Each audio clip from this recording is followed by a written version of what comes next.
결혼 5주년 기념식이 시작되기 불과 10분 전, 문채리는 남편이 다른 여자와 함께 호텔 로비로 들어오는 모습을 보았다.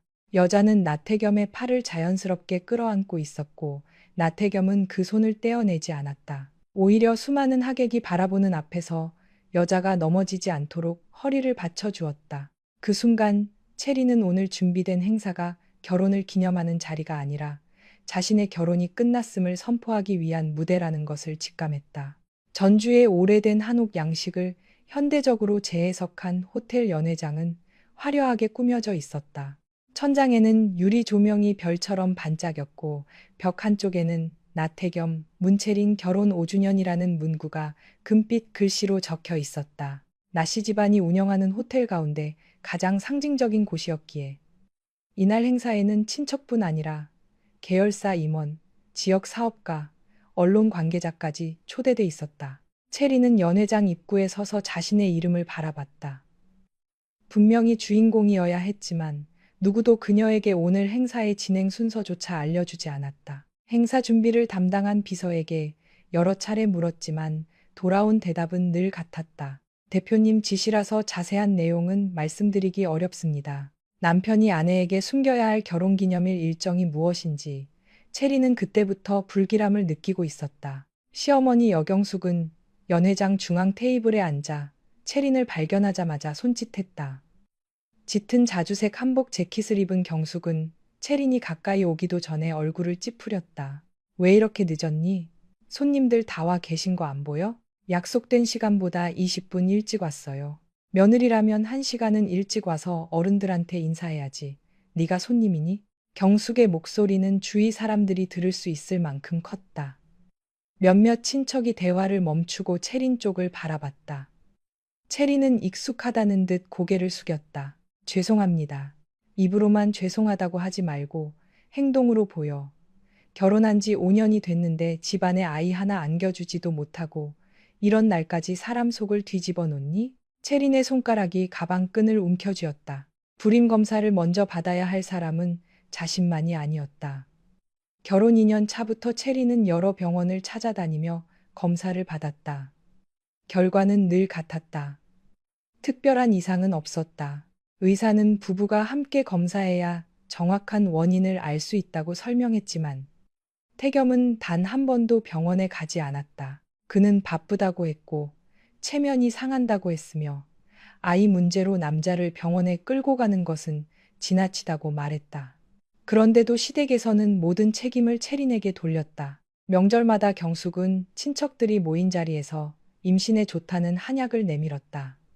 제사 음식을 준비하는 동안에는 집안대를 끊을 셈이냐는 말을 아무렇지 않게 던졌다. 체린이 힘들다고 말하면 태겸은 늘 같은 대답을 했다. 어머니가 손주를 기다리셔서 그러는 거야. 당신이 조금만 참아. 그 조금이 쌓여 5년이 되었다. 나태겸의 아버지 나병철이 다른 테이블에서 다가왔다. 그는 체린에게 인사 대신 손목시계를 먼저 확인했다. 태겸이는 아직 연락이 없나? 전화를 받지 않아요. 오늘 같은 날 남편이 어디 있는지도 모르면 어떻게 하겠다는 거야? 병철의 말은 차갑고 건조했다. 아들이 연락을 끊은 책임까지 며느리에게 있다는 태도였다. 체리는 변명하지 않았다. 무슨 말을 하더라도 이 가족에게는 핑계로 들릴 뿐이었다. 그때 연회장 입구에서 소란이 일었다. 검은 정장을 입은 나태겸이 나타났고 그의 옆에는 홍세라가 서 있었다. 세라는 나씨 집안 호텔 그룹의 홍보이사였다. 태겸과는 대학 시절부터 알고 지냈으며 최근 몇 년 동안은 해외 출장과 공식 행사에 빠짐없이 동행했다. 체리는 두 사람의 관계를 의심한 적이 있었다. 태겸의 셔츠에서 낯선 향수 냄새가 났고 휴대전화에는 새벽마다 세라의 메시지가 도착했다. 하지만 태겸은 체린이 예민하다며 오히려 화를 냈다. 회사 일까지 의심하면 내가 어떻게 당신이랑 살아? 그 말을 들은 뒤 체리는 더 이상 묻지 않았다. 부부 사이의 신뢰가 깨질까 두려워서가 아니었다. 이미 깨진 것을 확인하게 될까봐 두려웠다. 세라는 크림색 원피스를 입고 있었다. 몸에 딱 붙지 않는 디자인이었지만 그녀는 연회장 안으로 들어오면서 몇 번이나 배 위에 손을 얹었다. 경숙은 그 행동을 확인하자마자 굳어있던 표정을 풀었다. 세라야, 조심해서 걸어야지. 경숙은 자신의 결혼기념일을 맞은 며느리에게는 한 번도 보여주지 않았던 다정한 얼굴로 세라를 맞았다. 체리는 모든 것을 이해했다. 오늘 행사는 자신이 모르는 사이 이미 다른 목적을 가진 자리가 되어 있었다. 태겸은 하객들에게 고개를 숙여 인사했지만 체린에게는 눈길조차 주지 않았다. 세라는 미안한 표정을 지으며 체린 앞으로 다가왔다. 체린 언니, 많이 놀라셨죠? 언니라는 호칭이 체린의 귀에는 조롱처럼 들렸다. 왜 내가 여기에 왔니? 저도 오고 싶어서 온 건 아니에요. 태겸 오빠가 혼자 감당하기 어렵다고 해서요. 무엇을 감당하기 어렵다는 거지? 세라는 대답하지 않고 배 위에 올린 손을 천천히 움직였다. 그러자 경숙이 두 사람 사이로 끼어들었다. 사람들 다 보는 데서 세라를 몰아붙이지 마라. 제가 몰아붙인 게 아니라 이유를 물었어요. 이유는 곧 알게 될 거야. 오늘만큼은 소란 피우지 말고 조용히 있어. 결혼기념일의 주인공에게 시어머니는 조용히 있으라고 명령했다. 체리는 태겸을 바라봤다. 그가 한마디라도 해주기를 기다렸다. 거창한 해명을 원하는 것이 아니었다. 세라의 손을 떼어내고 체린에게 다가와 미안하다고 말하기만 해도 되었다. 하지만 태겸은 세라의 의자를 빼주었다. 세라가 앉은 뒤에야 그는 체린 쪽을 잠깐 바라봤다. 그 눈빛에는 죄책감이 있었지만 망설임은 없었다. 행사가 시작되자 사회자가 두 사람의 결혼 생활을 소개했다. 대학 시절 처음 만나 오랜 연애 끝에 결혼했고 지역의 대표적인 기업인 집안과 성실한 교사 집안의 결합으로 화제가 되었다는 내용이었다. 거짓은 아니었다. 다만 그 소개에는 지난 5년 동안 체린이 겪은 일이 빠져 있었다. 결혼 첫 해부터 태겸은 매일 늦게 귀가했다. 두 번째 해에는 방을 따로 사용하기 시작했다. 세 번째 해부터는 가족 행사에서만 다정한 남편인 척했다. 네 번째 해에는 대화가 사라졌고 다섯 번째 해에는 체린의 생일조차 기억하지 못했다. 사회자가 태겸을 단상으로 불렀다. 태겸은 마이크를 잡고 한동안 말을 하지 못했다. 체린은 하객들 사이에 앉아 남편의 입을 바라봤다. 손끝이 차갑게 굳어갔다. 오늘 이 자리를 마련한 이유는 결혼 기념일을 축하하기 위해서만은 아닙니다. 연 회장 안이 조용해졌다. 저와 문채린 씨의 관계에 대해 솔직하게 말씀드려야 할 것 같습니다. 그가 아내를 채린이 아니라 문채린 씨라고 불렀다. 그 한마디만으로도 결론은 정해졌다. 지난 5년 동안 저희는 부부로서 서로에게 충실하지 못했습니다. 성격과 가치관이 달랐고 함께 사는 동안 누구도 행복하지 않았습니다. 체리는 숨을 천천히 들이마셨다. 누구도 행복하지 않았다는 말은 비겁했다. 태겸은 자신의 선택을 두 사람의 공동 실패로 만들고 있었다. 제게는 오래전부터 소중하게 생각해온 사람이 있습니다. 태겸이 세라를 바라봤다. 세라는 눈물을 머금은 얼굴로 고개를 숙였다. 홍세라 이사입니다. 하객들 사이에서 웅성거림이 터졌다. 누군가는 휴대전화를 꺼냈고 누군가는 체린을 바라보며 혀를 찼다. 태겸은 말을 멈추지 않았다. 세라는 힘든 시기마다 제 곁을 지켜줬습니다. 이제는 제가 그 사람을 책임지고 싶습니다. 책임지고 싶다는 말이 체린의 가슴을 찔렀다. 아내가 견딘 5년에 대해서는 책임지지 않으면서 다른 여자에게는 책임이라는 단어를 사용했다. 경숙은 기다렸다는 듯 자리에서 일어났다. 세라에게는 우리 집안이 책임져야 할 중요한 사정도 있다. 그녀는 세라의 배를 의미심장하게 바라봤다. 연 회장 안의 시선이 한 곳으로 몰렸다. 한 친척이 작은 목소리로 말했다. 임신한 것 아니야? 또 다른 사람이 대답했다. 그러니까 저렇게 데려왔겠지. 본처는 5년 동안 아이가 없었잖아. 그 말은 작았지만 체린에게는 또렷하게 들렸다. 세라는 눈물을 흘리며 자리에서 일어났다. 언니에게 상처 주고 싶지 않았어요. 저도 여러 번 피하려고 했어요. 하지만 아이에게 아버지 없는 삶을 주고 싶지는 않았어요. 세라는 임신했다고 직접 말하지 않았다. 그러나 누구나 그렇게 믿도록 만들었다. 체리는 태겸을 바라봤다. 저 말이 사실이에요? 태겸은 대답을 피했다. 지금 중요한 건 우리 관계를 더 이상 거짓으로 유지할 수 없다는 거야. 아이에 관한 말이 사실이냐고 물었어요. 그 문제는 나중에 이야기하자. 체리는 짧게 웃었다. 그 웃음에는 기쁨이 없었다. 당신이 내 결혼 기념일에 다른 여자를 데리고 와서 수백 명 앞에서 그 여자를 책임지겠다고 선언했어요. 그런데 나와 관련된 문제는 나중에 이야기하겠다고요? 태겸의 얼굴이 굳었다. 여기서 감정적으로 행동하지 마. 감정적으로 행동한 사람은 내가 아니에요. 체리는 자리에서 일어났다. 수십 개의 시선이 그녀를 따라 움직였다. 불쌍하다는 눈빛과 흥미롭다는 눈빛, 그리고 아이를 낳지 못했으니 당연한 결과라는 듯한 눈빛까지 섞여 있었다. 과거의 체린이라면 울면서 연회장을 빠져나갔을 것이다. 태겸에게 한 번만 더 생각해 달라고 매달렸을지도 몰랐다. 하지만 체리는 지난 일주일 동안 이미 울 만큼 울었다. 태겸의 서재에서 세라 명의로 계약된 아파트 서류를 발견한 날부터 체리는 오늘과 같은 순간을 준비했다. 서류에는 태겸이 보증인으로 기재되어 있었고 관리비와 생활비는 호텔 계열사 법인카드로 지불되고 있었다. 그녀는 집을 뛰쳐나가는 대신 증거를 복사했다. 결혼 기간 동안 자신이 가족 행사와 호텔 홍보에 무급으로 동원된 기록도 정리했다. 변호사를 찾아가 재산 상황과 이혼 조건을 확인했다. 기다린 것은 미련 때문이 아니었다. 태겸이 어디까지 잔인해질 수 있는지 확인하고 싶었기 때문이다.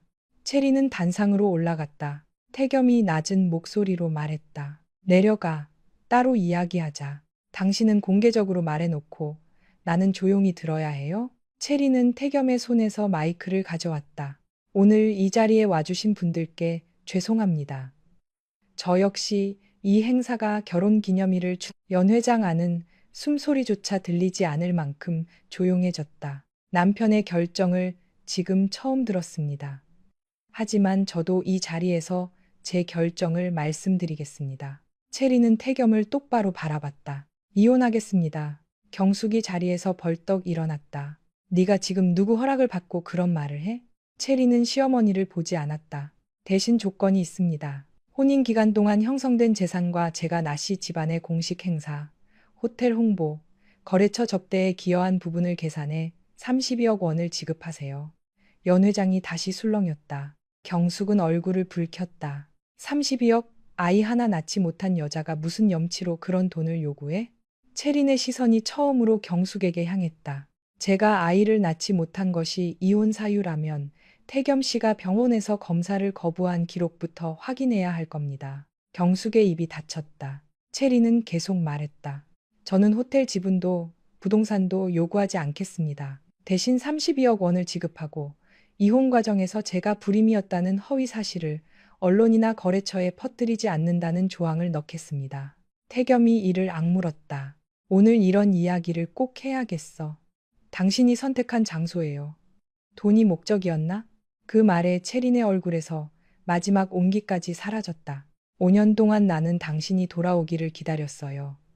시어머니에게 모욕을 당해도 당신 체면을 생각해서 참았고 집안 제사가 있으면 새벽부터 음식을 만들었어요. 호텔에서 부부 사진이 필요하다고 하면 웃으며 서 있었고 당신이 다른 여자와 있다는 소문이 돌아도 한 번도 밖에서 문제 삼지 않았어요. 체린의 목소리는 흔들렸지만 눈물은 흐르지 않았다. 그 5년을 돈으로 바꿀 수 있다고 생각하지 않아요. 32억 원은 내 인생의 값이 아니라 당신들이 나를 함부로 버린 뒤에도 아무 일 없었던 것처럼 살아가지 못하게 만드는 최소한의 책임이에요. 태겸은 아무 말도 하지 못했다. 체리는 마이크를 내려놓고 단상에서 내려왔다. 세라가 다가와 그녀의 팔을 붙잡았다. 언니, 저 때문에 이러지 마세요.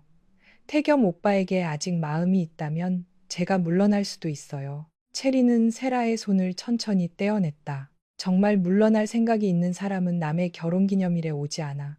세라의 표정이 굳었다. 그리고 다시는 나를 언니라고 부르지 마. 체리는 연회장을 나왔다.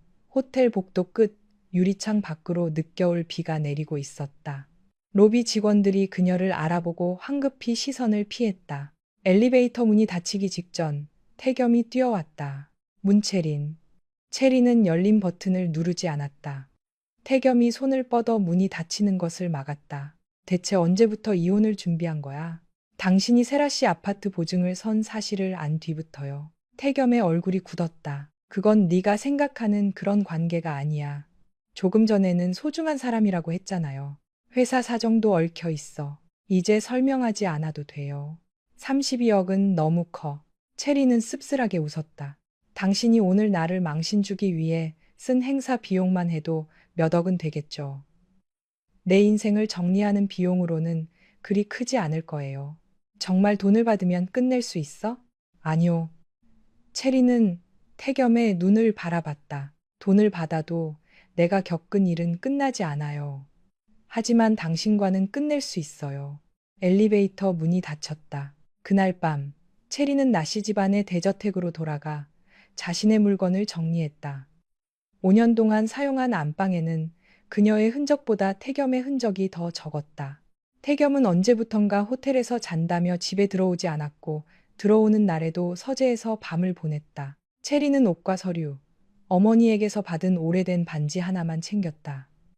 결혼 사진은 벽에 그대로 두었다. 사진 속 태겸은 다정하게 체린의 어깨를 감싸고 있었다. 체리는 한동안 사진을 바라보다가 액자를 뒤집어 놓았다. 다음 날 오전, 양측 변호사가 전주의 한 법률사무소에 모였다. 경숙과 병철은 체린이 정말 이혼을 진행할 것이라고는 생각하지 못한 듯 분노한 얼굴이었다.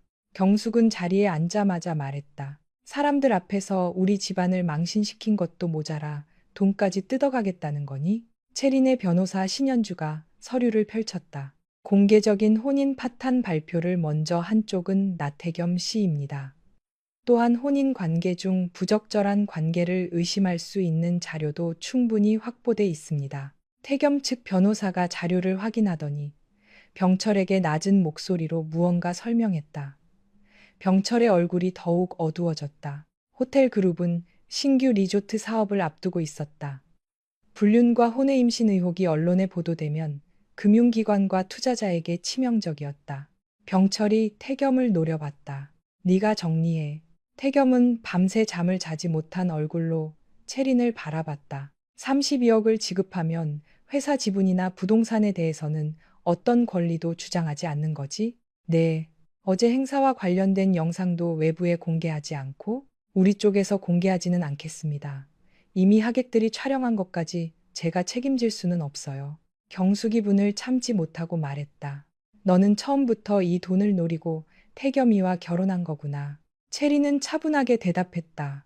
그렇게 생각하시면 서명하지 않으셔도 됩니다. 대신 법원에서 혼인 기간 동안의 재산 형성 기여도와 태겸 씨의 책임을 따지겠습니다. 신현주가 준비해 온 자료를 경숙 앞으로 밀었다. 법적 절차로 가면 호텔 그룹의 회계 자료와 법인카드 사용 내역도 제출해야 합니다. 홍세라 씨의 주거 비용이 왜 회사 비용으로 처리됐는지도 설명하셔야 할 겁니다. 병철이 손바닥으로 탁자를 내리쳤다. 그만해. 그는 태겸에게 서명하라고 명령했다. 태겸은 펜을 들었지만 쉽게 움직이지 못했다. 체리는 그런 그를 바라보며 결혼식 날을 떠올렸다.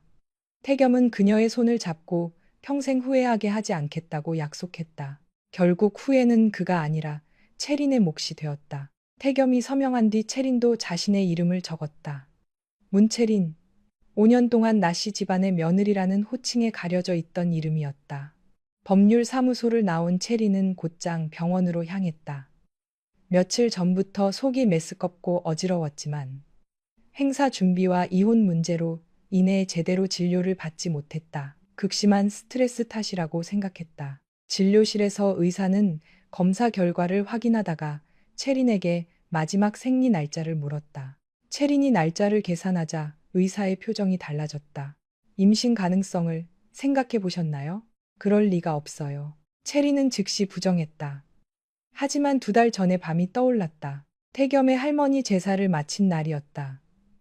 친척들이 돌아간 뒤 태겸은 술에 취해 체린의 방으로 들어왔다. 그는 오랜만에 체린의 이름을 불렀고 결혼 생활이 이렇게 된 것은 자신의 잘못이라고 말했다.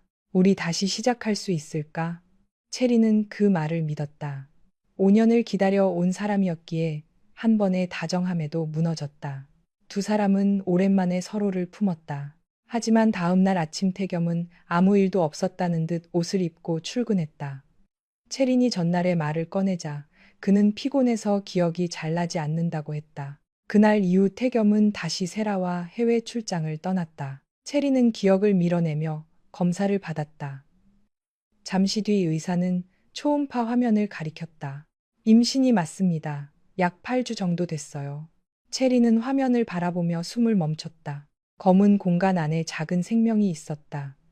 그런데 의사가 화면을 움직이자 또 하나의 작은 형태가 보였다. 아기집이 2개입니다. 2개요? 쌍둥이 임신입니다. 체리는 의사의 말을 이해하지 못한 채 화면만 바라봤다. 5년 동안 아이를 낳지 못한다는 비난을 받았다. 시어머니는 그녀를 집안의 대를 끊는 여자라고 불렀고 남편은 다른 여자의 아이를 책임지겠다며 그녀를 버렸다. 그런데 체린의 몸 안에는 2생명이 자라고 있었다. 병원을 나온 체린은 한참 동안 차 안에 앉아 있었다. 이 사실을 태겸에게 알려야 하는지 판단할 수 없었다. 아무리 관계가 끝났어도 아이들의 아버지는 태겸이었다. 체린은 결국 나씨 집안으로 향했다. 이혼 서류가 정리되기 전에 사실을 알리는 것이 옳다고 생각했다. 대저택에 도착했을 때 현관문이 완전히 닫혀 있지 않았다. 안에서는 병철과 태겸의 목소리가 들렸다. 세라가 정말 임신한 게 맞기는 한 거냐? 병철의 질문에 태겸은 한동안 대답하지 않았다. 확인 중입니다. 확인도 안 된 일을 사람들 앞에서 터뜨렸다는 거야? 어머니가 먼저 말씀하신 겁니다. 너는 왜 막지 않았어? 태겸의 목소리가 낮게 이어졌다. 어차피 체린이와는 끝내야 했습니다. 아이라도 있었으면 상황이 달라졌을 거다. 그 말을 들은 체린은 손에 든 진료 봉투를 더욱 강하게 움켜쥐었다. 태겸이 대답했다. 아이가 있다고 달라지는 관계라면 더 끔찍합니다. 저는 아이 때문에 누군가에게 묶여 살고 싶지 않습니다. 체린의 얼굴에서 핏기가 사라졌다. 병철이 무언가 더 말했지만 더는 들리지 않았다. 체린은 조용히 대문 밖으로 걸어 나왔다. 태겸에게 임신 사실을 알리려던 마음이 사라졌다. 그는 아이가 없어 체린을 버린 것이 아니었다. 어떤 이유가 있어도 체린과의 삶을 선택하지 않을 사람이었다. 만약 임신 사실을 알게 된다면 아이들을 사랑해서가 아니라 집안의 후계자라는 이유로 빼앗으려 할 수도 있었다. 경숙은 2아이를 체린의 자녀가 아니라 나씨 집안의 소유물처럼 대할 것이 분명했다. 체린은 차 안에서 진료 봉투를 가슴에 안고 오랫동안 울었다. 자신을 위해 흘리는 마지막 눈물이었다. 며칠 뒤 32억 원이 약속된 계좌로 입금됐다. 체리는 그 돈 가운데 일부를 완주에 사는 부모님의 노후 자금으로 따로 남겨두었다. 그러나 임신 사실은 가족에게도 알리지 않았다. 어머니는 심장이 약했고 아버지는 나씨 집안과 맞서려 할 사람이었다. 체리는 대학 시절 교환학생으로 만난 친구의 도움을 받아 뉴질랜드 오클랜드로 떠나기로 했다. 한국에서 계속 지내면 나씨 집안의 눈을 피하기 어려웠다. 출국 당일, 체리는 공항 의자에 앉아 배 위에 손을 얹었다. 아직 겉으로는 아무런 변화가 없었다. 미안해. 그녀는 태어나지도 않은 아이들에게 처음으로 말을 걸었다. 너희를 숨기려는 게 아니야. 지키기 위해 떠나는 거야. 오클랜드에서의 생활은 생각보다 외로웠다. 체리는 낯선 언어와 환경 속에서 혼자 병원에 다녔다. 입덧이 심해 물조차 마시지 못하는 날이 있었고 새벽마다 배가 뭉칠 때면 혼자 응급실에 가야 했다. 한국에서는 경숙이 친척들에게 체린이 돈을 받고 도망갔다고 말하고 있다는 소식이 들려왔다. 태겸이 세라와 함께 공식 행사에 참석했다는 기사도 보였다. 체린은 기사를 읽지 않으려고 휴대전화를 껐다. 이제 그녀가 지켜야 할 것은 지나간 결혼이 아니라 2아이였다. 임신 중반 검사에서 한 아이는 아들이고 다른 아이는 딸이라는 사실을 알게 됐다. 의사는 2아이 모두 건강하지만 쌍둥이 임신인 만큼 충분한 안정을 취해야 한다고 설명했다. 체리는 초음파 사진을 침대 옆에 붙여놓았다. 힘들 때마다 사진을 보며 버텼다. 너희가 태어나면 엄마가 꼭 좋은 집을 만들어줄게. 누구의 눈치도 보지 않고 웃을 수 있는 집. 출산 예정일보다 3주 빠른 어느 새벽, 체린에게 진통이 시작됐다. 병원으로 이동하는 동안 비가 내렸다. 태겸과의 결혼 기념일에도 비가 내렸지만 그날과 달리 체리는 두렵지 않았다. 긴 진통 끝에 먼저 아들의 울음소리가 들렸다. 잠시 뒤 딸의 울음소리도 분만실을 가득 채웠다. 간호사가 두 아이를 체린의 곁으로 데려왔다. 작고 붉은 얼굴, 꼭 쥔 손가락, 힘차게 움직이는 입술을 보는 순간 체리는 참아왔던 눈물을 쏟았다. 아들이 먼저 태어났고 딸이 3분 뒤에 태어났어요. 둘 다 건강합니다. 체리는 떨리는 손으로 아이들의 볼을 차례로 만졌다. 아들에게는 문하준이라는 이름을 주었다. 따뜻하고 바른 사람으로 자라기를 바라는 마음이었다. 딸에게는 문하율이라는 이름을 지었다. 어떤 환경에서도 자기만의 리듬으로 살아가기를 바랐다. 두 아이 모두 아버지의 성이 아니라 체린의 성을 따랐다. 아기 침대 두 개가 나란히 놓인 병실에서 체린은 밤새 아이들을 바라봤다. 하주는 조용히 잠들어 있었고 하율은 작은 손을 움직이며 엄마 쪽으로 몸을 돌렸다. 체리는 두 아이의 손을 한 손씩 잡았다. 너희는 누구에게도 버림받은 아이들이 아니야. 그녀의 목소리는 작았지만 단단했다. 아빠가 너희 존재를 모른다고 해서 부족한 아이들이 되는 것도 아니야. 엄마가 두 사람 목까지 사랑할게. 체리는 창밖으로 밝아오는 오클랜드의 아침을 바라봤다. 결혼기념일 연회장에서 모욕을 당하던 문체리는 더 이상 존재하지 않았다. 이제 그녀는 두 아이의 어머니였고 자신의 이름으로 삶을 다시 시작해야 하는 사람이었다. 체리는 하준과 하율의 손을 더욱 꼭 잡았다. 언젠가 한국으로 돌아가게 되더라도 엄마는 다시는 고개 숙이지 않을 거야. 그리고 누구도 너희를 집안의 후계자나 체면을 위한 도구로 이용하게 두지 않을게. 두 아기는 엄마의 다짐을 아는 듯 작은 손가락으로 체린의 손을 붙잡았다. 체리는 처음으로 슬픔이 아닌 기쁨 때문에 울었다.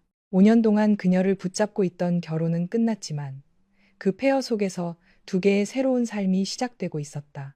5년이라는 시간은 문체린의 삶을 완전히 바꾸어 놓았다. 오클랜드에 처음 도착했을 때 그녀에게는 작은 여행 가방 하나와 이혼 합의금, 그리고 누구에게도 알릴 수 없는 두 아이뿐이었다. 영어로 병원 서류를 작성하는 일조차 버거웠고 아이들이 동시에 열이 오른 밤이면 어느 아이를 먼저 안아야 할지 몰라 눈물을 삼키기도 했다. 하지만 하준과 하율이 걸음마를 시작하고 처음으로 엄마라고 부르던 순간부터 체리는 더 이상 자신의 삶을 불행하다고 생각하지 않았다.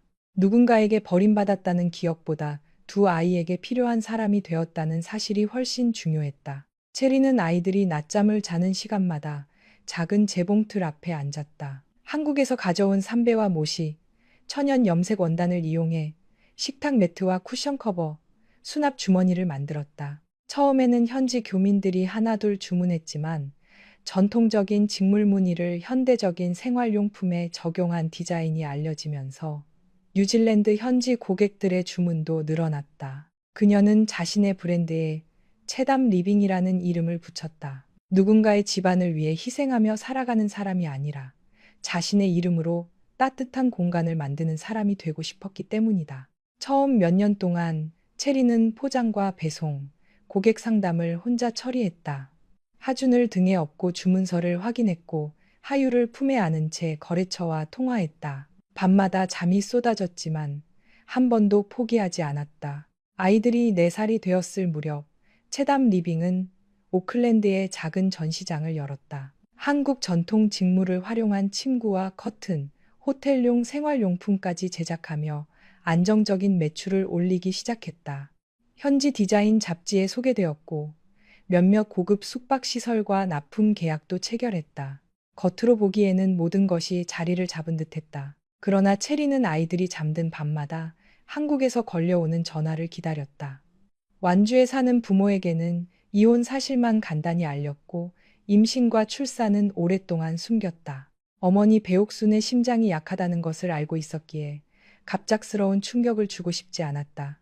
동생 문소빈만이 모든 사실을 알고 있었다. 소빈은 아이들이 태어난 뒤 오클랜드로 찾아와 한 달 동안 체린을 도와주었고 이후에도 가족들에게 들키지 않도록 사진과 영상으로 조카들의 성장을 지켜봤다. 어느 겨울 아침 체린은 전시장 문을 열기 전 소빈에게서 걸려온 전화를 받았다. 언니, 지금 통화할 수 있어? 소빈의 목소리는 평소와 달리 가라앉아 있었다. 무슨 일인데? 엄마가 어젯밤에 쓰러지셨어. 체린의 손에서 열쇠가 떨어졌다. 무슨 말이야? 지금 어디 계셔? 전주에 있는 대학병원이야. 검사했는데 심장 판막 상태가 많이 나빠졌대. 의사가 수술을 미루면 위험할 수도 있다고 했어. 체리는 벽을 짚고 겨우 몸을 세웠다. 왜 이제 말했어? 엄마가 언니한테 절대 알리지 말라고 했어. 외국에서 아이들 키우면서 일하는 것도 힘든데 걱정 끼치기 싫다고. 수술은 언제야? 정확한 날짜는 아직 안 나왔어. 정밀 검사 결과를 봐야 한대. 그런데 언니, 엄마가 자꾸 언니를 찾아. 체리는 아무 말도 하지 못했다. 지난 5년 동안 그녀는 한국으로 돌아갈 수 없다고 스스로를 설득해왔다. 아이들을 나씨 집안으로부터 지키기 위해서였고 자신의 상처가 완전히 아물지 않았기 때문이었다. 하지만 어머니가 병원 침대에서 자신을 기다리고 있다는 말을 들은 순간 더 이상 숨는 것은 보호가 아니라 도피라는 생각이 들었다. 체리는 그날 모든 일정을 취소했다. 직원들에게 전시장을 맡기고 집으로 돌아오자 거실 바닥에 앉아 그림을 그리던 두 아이가 동시에 고개를 들었다. 하율이 먼저 달려왔다. 엄마, 오늘은 왜 이렇게 일찍 왔어? 체리는 딸을 품에 안았다. 하율은 체린을 닮아 표정이 풍부했고 마음속에 떠오르는 말을 숨기지 못했다. 반면 하주는 또래보다 조용했다. 엄마의 표정을 살핀 뒤 크레용을 내려놓고 천천히 다가왔다. 엄마, 무슨 일 있어? 체리는 두 아이를 소파에 앉혔다. 한국에 계신 외할머니가 많이 아프시대. 할머니? 하율은 영상 통화로만 본 외할머니를 떠올리며 눈을 크게 떴다. 우리 할머니 죽어. 하율아, 그런 말 하면 안 돼. 하준이 동생을 나무랐다. 그러나 그의 얼굴에도 두려움이 드러나 있었다. 체리는 두 아이의 손을 하나씩 잡았다. 할머니가 건강해지시려면 수술을 받아야 해. 그래서 엄마가 한국에 가야 할 것 같아. 하율이 곧바로 물었다. 우리는? 그 한마디에 체리는 대답하지 못했다. 처음에는 아이들을 오클랜드에 남겨두고 혼자 다녀올 생각도 했다. 그러나 수술과 회복에 얼마나 많은 시간이 필요할지 알 수 없었다. 무엇보다 어린 두 아이를 장기간 다른 사람에게 맡길 수 없었다. 결국 체리는 두 아이와 함께 돌아가기로 결정했다. 출국 전날 밤, 그녀는 오랜만에 나태겸의 이름을 검색했다. 나씨 집안의 호텔 그룹은 예전만큼 안정적이지 않았다. 무리한 리조트 개발로 자금이 묶였고 일부 계열사는 구조조정에 들어갔다. 나병철은 공식적으로 경영 일선에서 물러났지만 여전히 회장으로 영향력을 행사하고 있었고 나태겸이 대표이사직을 맡고 있었다. 홍세라와의 결혼 소식은 어디에도 없었다. 몇 년 전 두 사람이 약혼을 준비한다는 보도가 있었지만 이후 아무런 발표도 없었다. 최근 행사 사진에서 세라는 여전히 그룹 홍보이사로 태겸 옆에 서 있었지만 두 사람의 표정은 예전처럼 다정하지 않았다. 체리는 화면을 닫았다. 그들이 결혼했든 헤어졌든 자신과는 무관한 일이었다. 한국으로 돌아가는 이유는 어머니와 자신의 일 때문이었다. 태겸을 만날 이유도 아이들의 존재를 알릴 이유도 없었다. 그녀는 그렇게 믿고 싶었다. 비행기가 인천공항에 착륙한 뒤 전주로 내려가는 동안 두 아이는 차창 밖 풍경에서 눈을 떼지 못했다. 하율은 아파트와 간판, 도로 위를 가득 채운 자동차를 보며 끊임없이 질문했다. 엄마, 한국에는 집이 왜 이렇게 많아? 사람이 많으니까. 여기도 눈 와? 겨울에는 오지. 떡볶이도 매일 먹을 수 있어? 체리는 오랜만에 웃었다. 매일 먹으면 배 아파. 하주는 말없이 창밖을 바라보다가 물었다. 엄마도 여기서 태어났어? 응. 그럼 엄마 아빠도 여기 있어? 체린의 표정이 잠시 굳었다. 하준이 말한 엄마 아빠는 외할머니와 외할아버지를 뜻하는 것이었다. 그런데도 체리는 순간적으로 나태겸을 떠올렸다. 외할머니랑 외할아버지가 여기 계셔. 그럼 우리 아빠도 한국 사람이야? 운전하던 소빈의 손이 핸들 위에서 미세하게 굳었다. 체리는 차창 밖을 바라보며 대답했다. 응, 한국 사람이야. 한국에 살아? 하주는 질문을 멈추지 않았다. 체리는 아이들이 성장할수록 더 이상 모호한 대답만으로는 진실을 감출 수 없다는 사실을 알고 있었다. 그러나 한국에 도착한 첫날부터 모든 것을 설명할 준비는 되어 있지 않았다. 하준아, 그 이야기는 나중에 엄마가 천천히 해줄게. 하주는 더 묻지 않았다. 다만 엄마가 대답을 피했다는 것을 알아차린 듯 입을 다물었다. 전주 외곽에 도착한 체리는 소빈이 미리 구해둔 단독주택으로 들어갔다. 규모는 크지 않았지만 마당이 있었고 아이들이 함께 사용할 수 있는 밝은 방도 준비돼 있었다. 소빈은 냉장고에 반찬을 채워놓았고 아이들의 침대 위에는 새 이불을 깔아두었다. 하율은 방 안을 돌아다니며 기뻐했다. 여기가 우리 한국 집이야? 당분간은 여기서 지낼 거야. 할머니도 같이 살아? 할머니는 병원에 계셔. 하율은 곧장 가방에서 자신이 그린 그림을 꺼냈다. 채린과 하준, 하율이 손을 잡고 서 있는 그림이었다. 이거 할머니 줄래? 채린은 딸의 머리를 쓰다듬었다. 다음 날 아침, 채린은 두 아이를 데리고 병원으로 향했다. 오랫동안 숨겨온 사실을 부모에게 어떻게 설명해야 할지 밤새 고민했지만 아이들을 다시 감출 생각은 없었다. 옥수는 창가 쪽 병상에 누워 있었다. 얼굴은 기억보다 야위었고 손등에는 주삿바늘이 꽂혀 있었다. 병실 문이 열리자 옥수는 천천히 고개를 돌렸다. 채린을 확인한 순간 그녀의 눈가가 붉어졌다. 채린아. 그 한마디를 듣자 채린은 어린아이처럼 어머니에게 달려가 손을 붙잡았다. 엄마, 왜 이렇게 될 때까지 아무 말도 안 했어? 너도 먹고 살기 바쁜데 무슨 말을 하니? 내가 그렇게 남이야? 남이라서가 아니라 내 딸이니까 그랬지.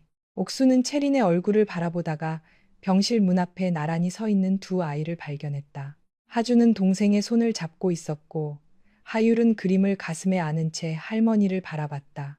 옥순의 입술이 떨렸다. 저 아이들은 누구니? 채리는 어머니의 손을 더욱 꼭 잡았다. 엄마 손주들이야. 옥순은 한동안 말을 잇지 못했다. 손주, 쌍둥이야. 아들이 하준이고 딸이 하율이야. 하율이 먼저 병상으로 다가왔다. 외할머니, 이거 할머니 주려고 그렸어요. 아이는 서툰 한국말로 그림을 내밀었다. 옥수는 떨리는 손으로 그림을 받아들었다. 내가 정말 너희 할머니니?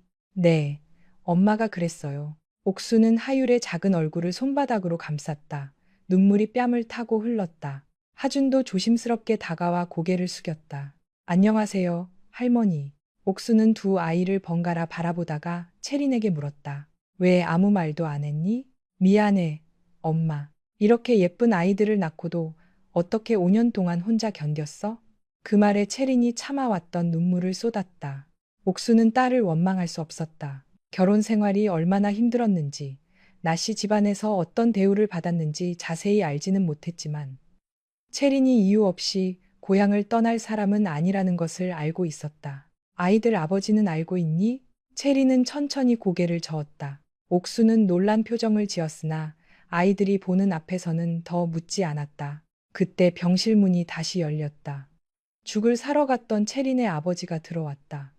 그는 딸을 보자마자 반가워하다가 두 아이를 발견하고 그 자리에 멈춰 섰다. 그날 병실 안에서는 울음과 웃음이 오랫동안 뒤섞였다. 부모는 채린에게 왜 아이들을 숨겼느냐고 나무라면서도 손주들이 품에 안기자 쉽게 화를 내지 못했다. 채린의 아버지는 하준의 얼굴을 한참 바라보다가 조심스럽게 물었다. 이 아이가 그 집 아들을 많이 닮은 것 같다. 채린은 부정하지 않았다. 태겸 씨 아이들이 맞아. 아버지의 얼굴이 굳었다. 그 집에서는 모르고. 몰라. 지금이라도 알려야 하는 것 아니냐?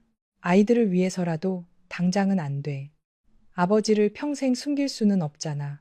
채린은 하준과 하율이 병실 한쪽에서 소빈과 과일을 먹는 모습을 바라봤다. 평생 숨길 생각은 없어. 하지만 그 사람들이 아이들의 존재를 알게 되는 순간 사랑보다 권리부터 주장할 거야. 채리는 경숙이 아이를 낳지 못한다며 자신을 모욕하던 모습을 떠올렸다. 그 사람들은 하준이와 하율이를 내 아이로 보지 않을 거야. 나씨 집안의 후계자로 볼 거야. 아버지는 아무 대답도 하지 못했다. 며칠 뒤 옥순의 수술 날짜가 정해졌다. 채리는 병원비와 간병 문제를 정리하며 한국에서의 업무도 시작했다. 채담 리빙은 이미 한국의 몇몇 편집숍을 통해 제품을 판매하고 있었다. 이번 귀국을 계기로 채리는 전주의 소규모 디자인 사무소를 열고 한국 전통 숙박시설과 호텔 시장에 진출할 계획이었다. 전주에 머물던 어느 오후 직원에게서 긴급한 연락이 왔다. 대표님, 전주 문화호텔 리모델링 사업 제안 요청서가 들어왔습니다. 어느 회사 사업인데요. 직원이 잠시 머뭇거렸다. 나온 호텔그룹입니다. 체린의 손이 멈췄다. 나씨 집안의 회사였다. 나온 호텔그룹은 오래된 한옥형 호텔을 전면 리모델링하면서 객실 침구와 커튼, 생활 소품을 새로 공급할 업체를 찾고 있었다. 체담 리빙의 디자인 방향과 정확히 맞는 사업이었지만 계약을 진행하려면 나태겸과 마주칠 가능성이 높았다. 직원이 물었다. 거절할까요? 체리는 잠시 생각한 뒤 말했다. 아니요, 제안서는 준비하세요. 괜찮으시겠어요? 개인적인 관계와 회사 일은 별개예요. 조건이 맞으면 참여하고 맞지 않으면 나오면 됩니다.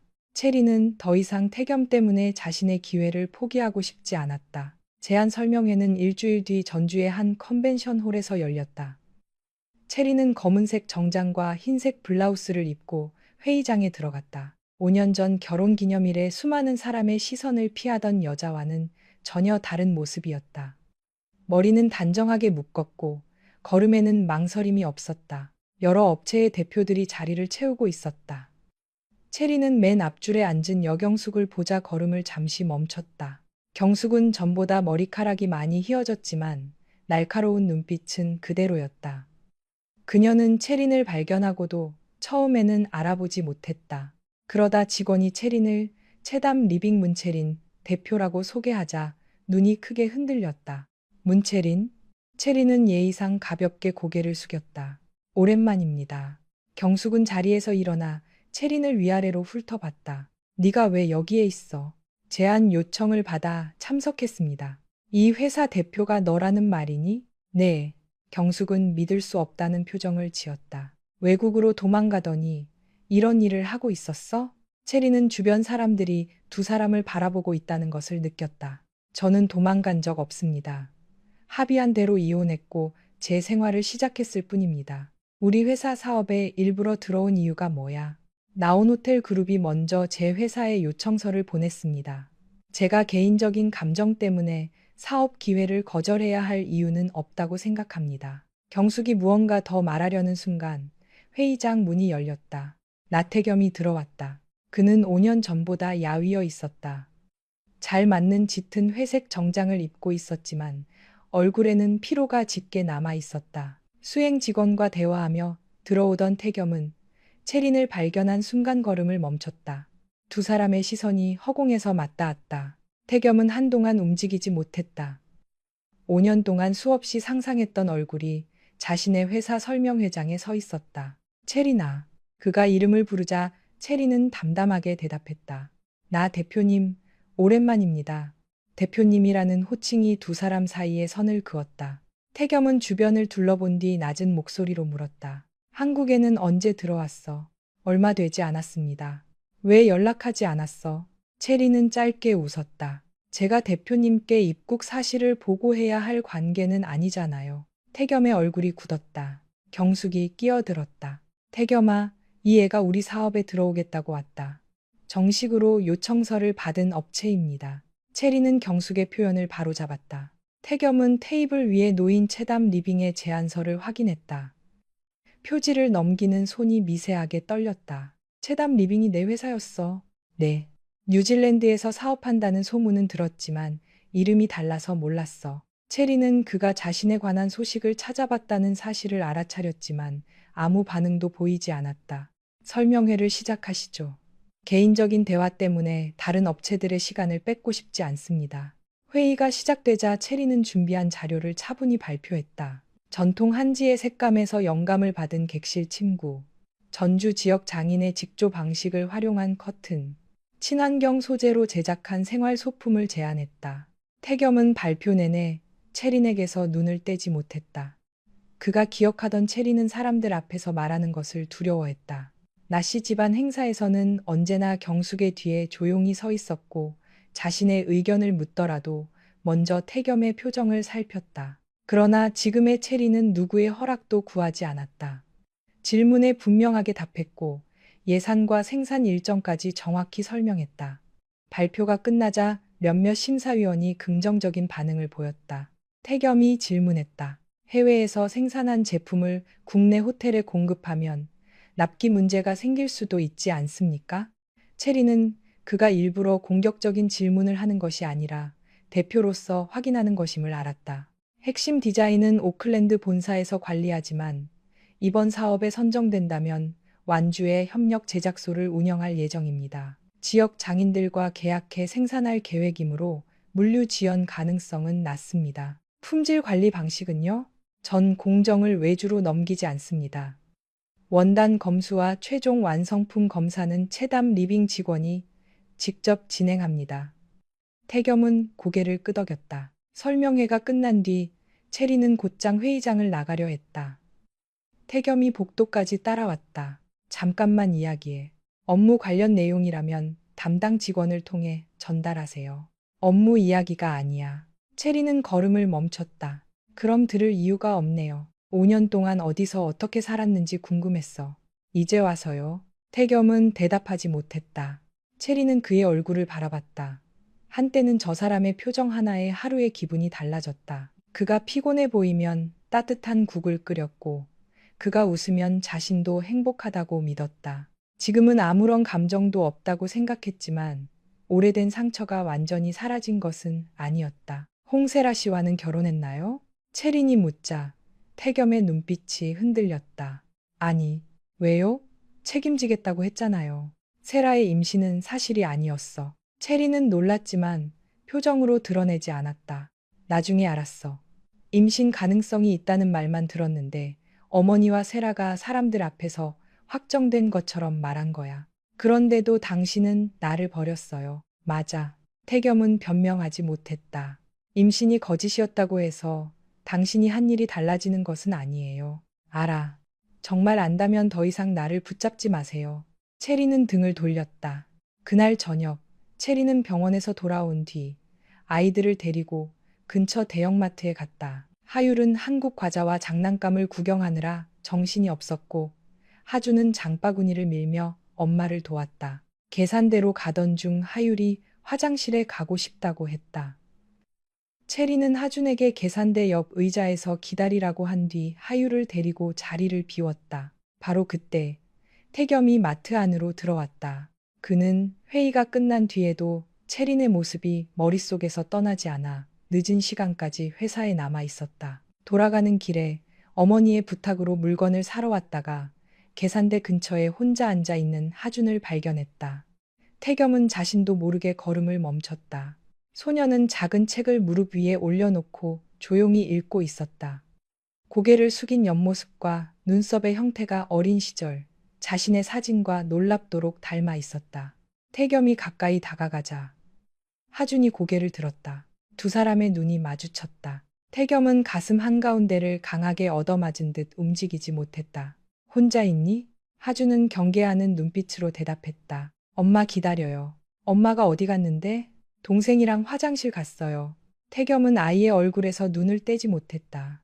이름이 뭐야? 모르는 사람한테 이름 말하면 안 된다고 했어요. 태겸은 당황하다가 희미하게 웃었다. 엄마가 잘 가르쳤네.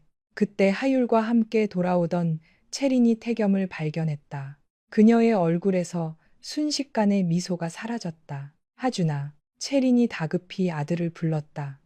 하준은 책을 챙겨 엄마에게 달려갔다. 태겸은 체린과 두 아이를 번갈아 바라봤다. 하율 역시 체린을 닮았지만 웃을 때 한쪽 입꼬리가 먼저 올라가는 모습은 태겸과 비슷했다. 아이들의 나이는 4~5살 정도로 보였다. 태겸의 머릿속에서 이혼 직전의 밤과 지난 시간이 빠르게 이어졌다. 이 아이들이 누구야? 체리는 두 아이를 자신의 뒤로 감췄다. 대표님이 알 필요 없습니다. 체리나, 아이들 앞에서 제 이름 함부로 부르지 마세요. 태겸의 얼굴이 하얗게 질렸다. 설마 내 아이들이야? 체리는 대답하지 않았다. 그 침묵만으로도 태겸은 답을 알 수 있었다. 왜 말하지 않았어? 말할 이유가 없었으니까요. 내 아이들이라면 나한테도 알 권리가 있어. 체린의 눈빛이 차갑게 변했다. 당신은 아이 때문에 누군가에게 묶여 살고 싶지 않다고 했어요. 태겸의 입술이 굳었다. 그날 대저택에서 자신이 아버지에게 했던 말을 체린이 들었다는 사실을 이제야 깨달았다. 그건 그런 뜻이 아니었어. 무슨 뜻이었든 나는 들었어요. 하율은 엄마와 낯선 남자를 번갈아 보다가 채린의 손을 잡았다. 엄마, 이 아저씨 누구야? 태겸은 대답을 기다리듯 채린을 바라봤다. 채린은 잠시 침묵한 뒤 말했다. 엄마가 예전에 알던 사람이야. 그 말은 태겸의 가슴을 깊게 찔렀다. 아이들의 아버지인 자신이 예전에 알던 사람으로 소개되고 있었다. 채린은 두 아이를 데리고 마트를 나왔다. 태겸은 쫓아가지 못했다. 하준이 떠나기 전 자신을 돌아보던 눈빛이 머릿속에서 사라지지 않았다. 그날 밤 태겸은 오래된 가족 앨범을 꺼냈다. 어린 시절 사진 속 자신의 얼굴은 하준과 너무나 닮아 있었다. 그는 채린에게 여러 번 전화를 걸었지만 모두 연결되지 않았다. 다음 날 아침, 태겸은 어머니에게 채린이 아이들과 함께 돌아왔다는 사실을 말했다. 경숙은 자리에서 벌떡 일어났다. 아이들이라고? 쌍둥이인 것 같습니다. 내 아이가 확실해? 시기상 맞습니다. 경숙의 얼굴에서 놀라움이 빠르게 욕심으로 바뀌었다. 아들이 있니? 태겸은 그 질문을 듣는 순간 불쾌함을 느꼈다. 아들과 딸이 한 명씩입니다. 아들이 있다고? 경숙은 손바닥을 마주치며 흥분했다. 그런데 그 애가 5년 동안 우리 손자를 숨겼다는 거야? 당장 데려와야 해. 아이들은 물건이 아닙니다. 나씨 집안의 핏줄이야. 특히 아들은 내 뒤를 이어야 할 아이잖아. 태겸은 그제야 채린이 왜 아이들을 숨겼는지 조금 이해할 수 있었다. 어머니는 아이들의 이름이나 건강을 묻기도 전에 아들이 있는지부터 확인했다. 그러나 경숙은 이미 변호사에게 연락하고 있었다. 먼저 친자검사부터 해야 해. 정말 내 아이들이 맞으면 성도 나씨로 바꿔야지. 문시성을 쓰게 둘 수는 없어. 어머니가 나설 일이 아닙니다. 네가 정신을 못 차리니 내가 나서야지. 며칠 뒤 경숙은 채린의 사무실로 찾아왔다. 그녀는 직원들이 보는 앞에서 대표실 문을 열고 들어와 서류 봉투를 탁자 위에 내려놓았다. 아이들 친자 검사를 해. 채린은 서류를 내려다보지 않았다. 나가주세요. 아이들이 정말 태겸이 아이들이라면 우리 집안에도 권리가 있어. 5년 동안 존재조차 몰랐던 아이들에게 무슨 권리가 있다는 거죠? 네가 숨겼으니까 몰랐던 거잖아. 제가 임신했다는 사실을 알렸다면 받아들였을까요? 경숙은 당연하다는 듯 대답했다. 아들이 있었다면 상황이 달라졌겠지. 체리는 씁쓸하게 웃었다. 역시 아이들이 아니라 아들이 필요하셨군요. 말을 왜 그렇게 비꼬니? 하준이와 하율이는 나씨 집안을 위한 후계자가 아닙니다. 제 아이들이에요. 아버지가 태겸이라면 내 아이이기만 한 건 아니지. 태겸 씨가 아버지가 될 자격이 있는지는 혈액 검사 하나로 결정되지 않습니다. 경숙의 목소리가 높아졌다. 내가 무슨 권리로 아버지와 아이들을 떼어놔? 채린도 자리에서 일어났다. 제가 5년 동안 아이들을 혼자 낳고 키웠습니다. 하준이가 밤새 아파서 응급실을 오갈 때, 하율이가 폐렴으로 입원했을 때 그 집안에서는 누구도 존재하지 않았어요. 몰랐으니 그렇지. 그래서 지금 갑자기 나타나 성을 바꾸고 후계자로 키우겠다는 건가요? 경숙은 잠시 말문이 막혔다. 채리는 서류 봉투를 경숙 앞으로 밀어냈다. 아이들에게 접근하지 마세요.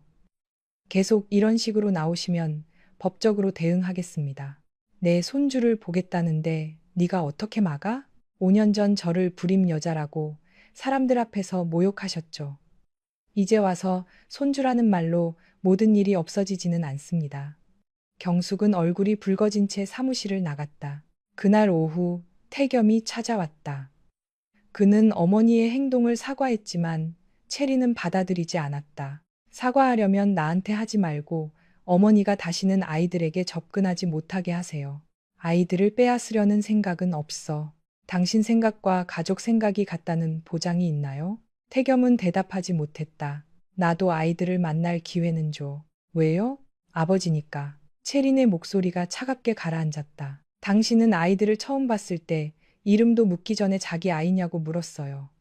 아이들이 어떤 음식을 좋아하는지, 무엇을 무서워하는지, 아픈 곳은 없는지 아무것도 모르잖아요. 그러니까 알고 싶어. 알고 싶다는 마음만으로 지난 5년이 채워지지는 않아요. 태겸은 고개를 숙였다. 며칠 뒤 옥순의 수술을 앞두고 체리는 두 아이를 병원으로 데려갔다. 하율은 할머니에게 자신이 접은 종이약을 건넸고 하주는 수술이 끝날 때까지 기다리겠다고 말했다. 병실 밖 휴게 공간에서 하율은 다른 가족을 바라봤다. 한 남자가 어린 딸을 목말 태우고 복도를 걷고 있었다. 아이는 아빠의 머리를 잡고 환하게 웃었다. 하율은 한동안 그 모습을 보다가 체린에게 물었다. 엄마, 응? 친구들 아빠는 유치원에도 오고 병원에도 오는데 우리 아빠는 왜 한 번도 안 와? 체린은 대답하지 못했다. 우리 아빠는 우리가 싫어? 하율의 목소리는 작았지만 가까운 곳에 있던 태겸에게는 분명히 들렸다. 그는 옥순의 수술을 앞두고 도움이 필요할까봐 병원을 찾아왔다가 두 사람의 대화를 듣고 복도 끝에 멈춰서 있었다. 체리는 딸의 눈높이에 맞춰 앉았다. 하율아, 너희가 잘못해서 아빠가 없었던 게 아니야. 그럼 아빠가 잘못한 거야? 체리는 쉽게 대답할 수 없었다. 어른들이 서로에게 솔직하지 못해서 그렇게 된 거야.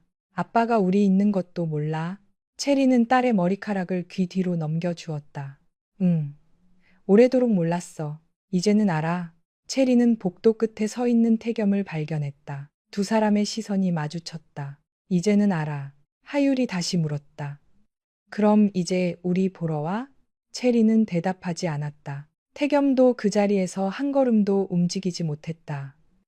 자신이 아버지라고 말하며 다가갈 수도 있었지만 아이 앞에 설 자격이 없다는 사실이 처음으로 선명하게 느껴졌다. 하율은 엄마의 품에 안겨 작은 목소리로 말했다. 나는 아빠가 한 번만 나보러 왔으면 좋겠어. 태겸은 그 말을 듣고 고개를 숙였다. 5년 전 그는 아이에게 묶이고 싶지 않다고 말했다. 그 말이 자신도 모르는 두 아이의 삶에서 아버지를 지워버릴 것이라고는 생각하지 못했다. 이제 그는 뒤늦게 모든 것을 알고 있었다. 그러나 알고 있다는 사실과 아버지가 될 자격을 얻는 것은 전혀 다른 문제였다. 하율의 말은 그날 밤까지 나태겸의 머릿속에서 떠나지 않았다. 나는 아빠가 한 번만 나보러 왔으면 좋겠어. 태겸은 병원 복도 끝에 서서 그 말을 들었지만 아이 앞으로 나아가지 못했다. 자신이 아버지라고 밝히는 순간 하율이 어떤 얼굴을 할지 두려웠다. 반가워할지, 낯설어할지, 아니면 왜 이제야 왔느냐고 물을지 알 수 없었다. 문채리는 태겸이 그곳에 있다는 것을 알고 있었지만 일부러 부르지 않았다. 지금 아이들에게 필요한 것은 갑작스러운 만남이 아니라 안전한 설명이었다. 어른들이 자신의 감정을 앞세우는 순간 가장 크게 다치는 사람은 늘 아이들이었다. 배옥순의 수술은 이틀 뒤로 예정돼 있었다. 체리는 회사 일을 최소한으로 줄이고 병원과 집을 오갔다. 하준과 하율도 외할머니가 수술을 받는다는 사실을 알고 평소보다 조용히 행동했다. 하율은 매일 종이약을 접었다. 수술이 끝나면 할머니 침대 옆에 100마리를 놓아주겠다고 했다. 하준은 인터넷에서 심장 수술에 관한 내용을 찾아보다가 체린에게 휴대전화를 빼앗겼다. 너무 어려운 걸 볼 필요 없어. 할머니가 얼마나 아픈지 알고 싶었어. 의사 선생님이 잘 치료해 주실 거야. 하준은 고개를 끄덕였지만 불안한 표정은 사라지지 않았다. 그는 하율처럼 감정을 말로 표현하지 않았다. 대신 모르는 것을 스스로 확인하려 했다.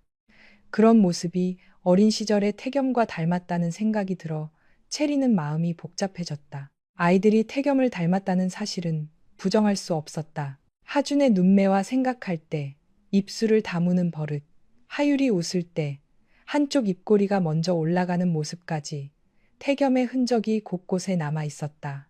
하지만 닮았다는 이유만으로 지난 5년이 사라질 수는 없었다. 수술 전날 오후, 체리는 회사로부터 다급한 전화를 받았다. 대표님, 지금 인터넷 기사 확인하셔야 할 것 같습니다. 직원의 목소리가 심하게 떨렸다. 무슨 기사요? 대표님과 아이들에 관한 내용입니다. 체리는 병원 휴게실 한쪽으로 이동해 휴대전화를 확인했다. 포털 사이트 실시간 검색어에 자신의 이름과 나온 호텔 그룹이 함께 올라와 있었다. 기사 제목은 자극적이었다. 나온 호텔 후계자의 숨겨진 쌍둥이 전처가 5년간 감춘 이유는 재산 때문? 체린의 손끝이 얼어붙었다. 기사에는 오클랜드 병원의 출산 기록 일부와 하준, 하율의 생년월일이 적혀 있었다. 아이들의 얼굴은 흐리게 처리되어 있었지만 공항에서 찍힌 사진과 병원 복도 사진까지 첨부돼 있었다. 누군가 체린과 아이들을 오랫동안 따라다닌 것이 분명했다. 내용은 대부분 악의적으로 왜곡되어 있었다. 채린이 이혼 당시 거액을 받은 뒤 임신 사실을 숨겼고 나온 호텔 그룹의 경영권이 흔들리자 두 아이를 이용해 돌아왔다는 주장이었다. 채담 리빙이 호텔 리모델링 사업에 참여한 것도 처음부터 계획된 재산 탈취라고 적혀 있었다. 출산 기록 아래에는 더욱 심각한 문장이 있었다. 두 아이의 친부는 나태겸 대표로 추정되나 전처가 친자 확인을 거부하고 있어 다른 가능성도 배제할 수 없다. 체리는 기사 속 문장을 몇 번이나 다시 읽었다. 자신을 공격하는 것이라면 견딜 수 있었다. 그러나 누군가는 5살 아이들의 출생과 혈통을 대중의 구경거리로 만들고 있었다. 직원이 조심스럽게 물었다. 대표님, 어떻게 대응할까요? 우선 기사와 게시글을 전부 저장하세요. 삭제되기 전에 화면과 주소, 작성 시간을 확보해야 합니다. 체리는 떨리는 목소리를 억눌렀다. 법무팀에 연락해서 개인정보 유출과 명예훼손으로 고소 준비하고 직원들에게는 언론 질문에 대답하지 말라고 전달하세요. 아이들 사진이 포함된 게시물은 즉시 삭제 요청하세요. 전화를 끊자마자 신현주 변호사에게 연락했다. 연주는 이미 기사를 확인한 상태였다. 병원 기록이 유출된 건 명백한 범죄입니다. 일반인이 접근할 수 없는 자료예요. 누가 이런 일을 했을까요? 지금으로서는 홍세라를 가장 먼저 의심할 수밖에 없습니다. 기사에 나온 표현이 그녀가 예전에 언론에 흘리던 방식과 비슷해요.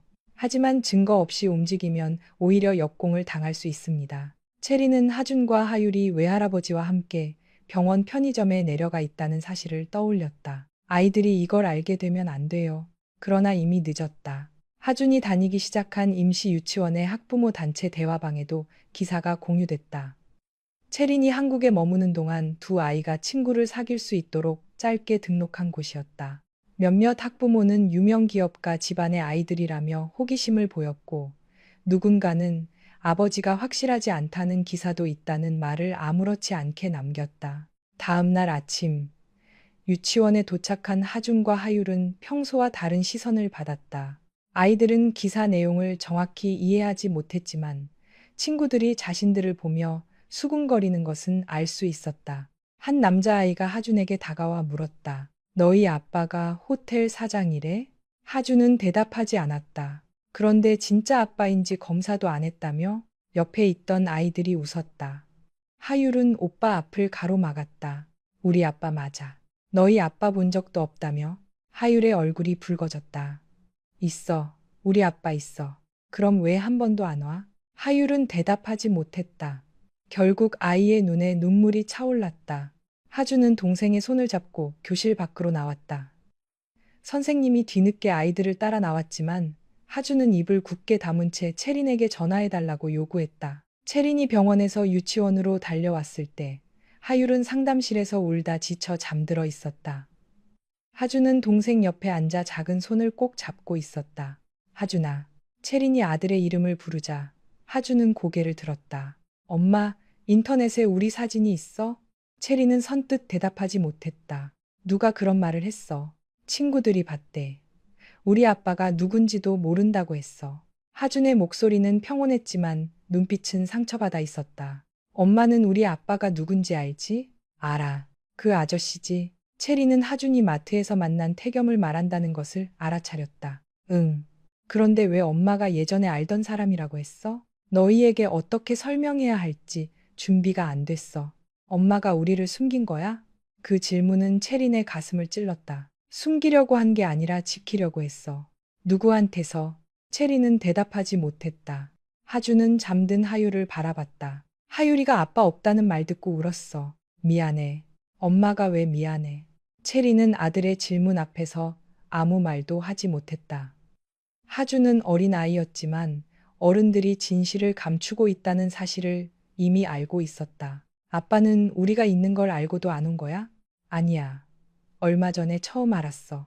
그럼 이제 올 거야?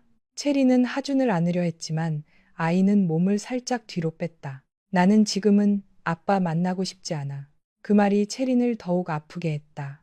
하율은 아빠를 만나고 싶다고 했지만 하준은 이미 아버지라는 존재 때문에 동생이 상처받는 것을 보았다.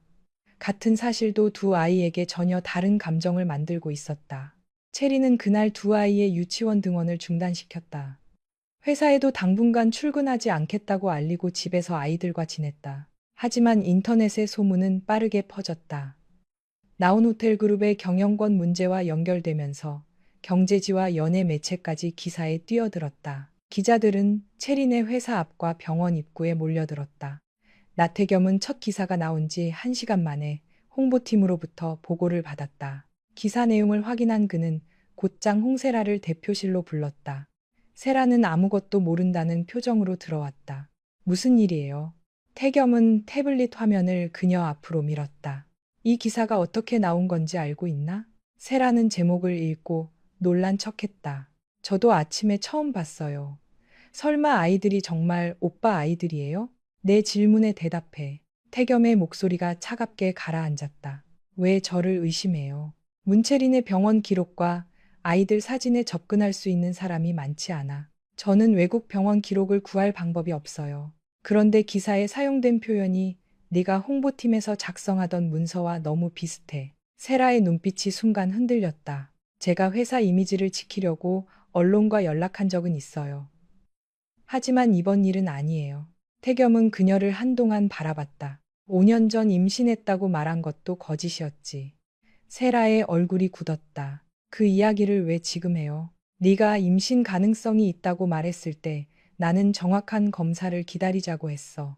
그런데 어머니에게는 이미 임신한 것처럼 이야기했고 결혼 기념일 행사에서 모두가 그렇게 믿게 만들었지. 저도 무서웠어요. 오빠가 다시 그 여자한테 돌아갈까 봐. 그래서 한 사람의 인생을 망쳐도 된다고 생각했나? 세라는 눈물을 글썽였다. 그때 오빠도 채린 씨와 끝내고 싶다고 했잖아요. 그래, 내가 선택한 일이야. 태겸은 자신의 책임을 부정하지 않았다. 하지만 이번에 아이들을 건드린 사람이 너라면 절대 넘어가지 않을 거야. 세라는 입술을 깨물었다. 아직 친자 확인도 안 했잖아요. 정말 오빠 아이들인지 어떻게 알아요? 태겸은 자리에서 일어났다. 다시는 그런 말 하지 마. 왜요? 문채린이 5년 동안 다른 남자를 만나지 않았다는 증거라도 있어요? 태겸이 책상을 3개 내리쳤다. 아이들을 공격하지 말라고 했어. 세라는 움찔했지만 곧 표정을 바꿨다. 오빠는 결국 저보다 그 여자 편을 드는군요. 이건 편의 문제가 아니야. 5살 아이들의 의료 기록과 얼굴이 공개됐어. 태겸은 비서를 불러 홍세라의 사내 전산 접근 권한을 즉시 중단시키고 대기 발령을 내리라고 지시했다. 세라는 믿을 수 없다는 듯 태겸을 바라봤다. 저를 내쫓겠다는 거예요? 조사가 끝날 때까지 회사에 나오지 마. 나온 호텔이 지금 누구 덕분에 언론과 관계를 유지하는지 잊었어요? 바로 그 관계를 이용해 아이들을 공격했다면 더 위험한 사람이겠지. 세라는 분노한 얼굴로 대표실을 나갔다. 그러나 그녀는 자신이 완전히 의심받고 있다는 사실보다 태겸이 채린과 아이들을 보호하려 한다는 사실에 더 큰 배신감을 느꼈다. 그날 오후 나온호텔 이사회가 긴급 소집됐다. 기사로 인해 리모델링 사업 투자자들이 해명을 요구했고 일부 이사는 쌍둥이가 태겸의 친자라면 향후 지분 승계 문제가 달라질 수 있다고 주장했다. 회의장에 들어선 나병철은 가장 먼저 아들에게 친자 검사를 요구했다. 더 이상 미룰 문제가 아니다. 사실관계를 확실히 밝혀야 주가와 투자자 불안을 잠재울 수 있어. 태겸은 회의 테이블 위에 손을 올려놓았다. 아이들은 회사의 자산이 아닙니다. 누가 자산이라고 했어? 내 친자라면 법적으로도 중요한 문제라는 거다. 여경숙도 거들었다. 검사만 하면 끝날 일을 왜 어렵게 만드니? 채린이가 떳떳하면 피할 이유가 없잖아. 태겸은 어머니를 바라봤다. 검사가 끝나면 뭘 하실 겁니까? 당연히 우리 집안으로 데려와야지. 하준이는 내 뒤를 이어야 하고 하율이도 제대로 된 교육을 받아야 해. 아이들은 지금도 충분히 잘 자라고 있습니다. 아버지도 없이 자라는 게 잘 자라는 거니? 태겸은 씁쓸하게 웃었다. 아버지가 없었던 이유를 만든 사람이 누군데요? 경숙의 얼굴이 굳었다. 태겸은 회의에 참석한 이사들을 둘러봤다.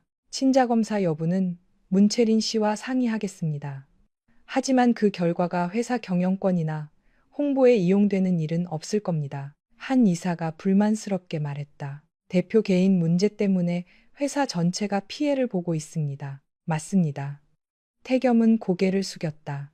5년 전 제가 공개적으로 아내를 모욕하고 혼인 관계를 끝낸 일이 지금의 문제를 만들었습니다. 책임을 피하지 않겠습니다. 회의장은 조용해졌다. 이번 기사 유출 경위를 조사하는 동안 대표이사 권한 일부를 부대표에게 넘기겠습니다. 필요하다면 조사 결과가 나올 때까지 직무에서도 물러나겠습니다. 병철이 자리에서 일어났다. 지금 네가 무슨 말을 하는지 알아?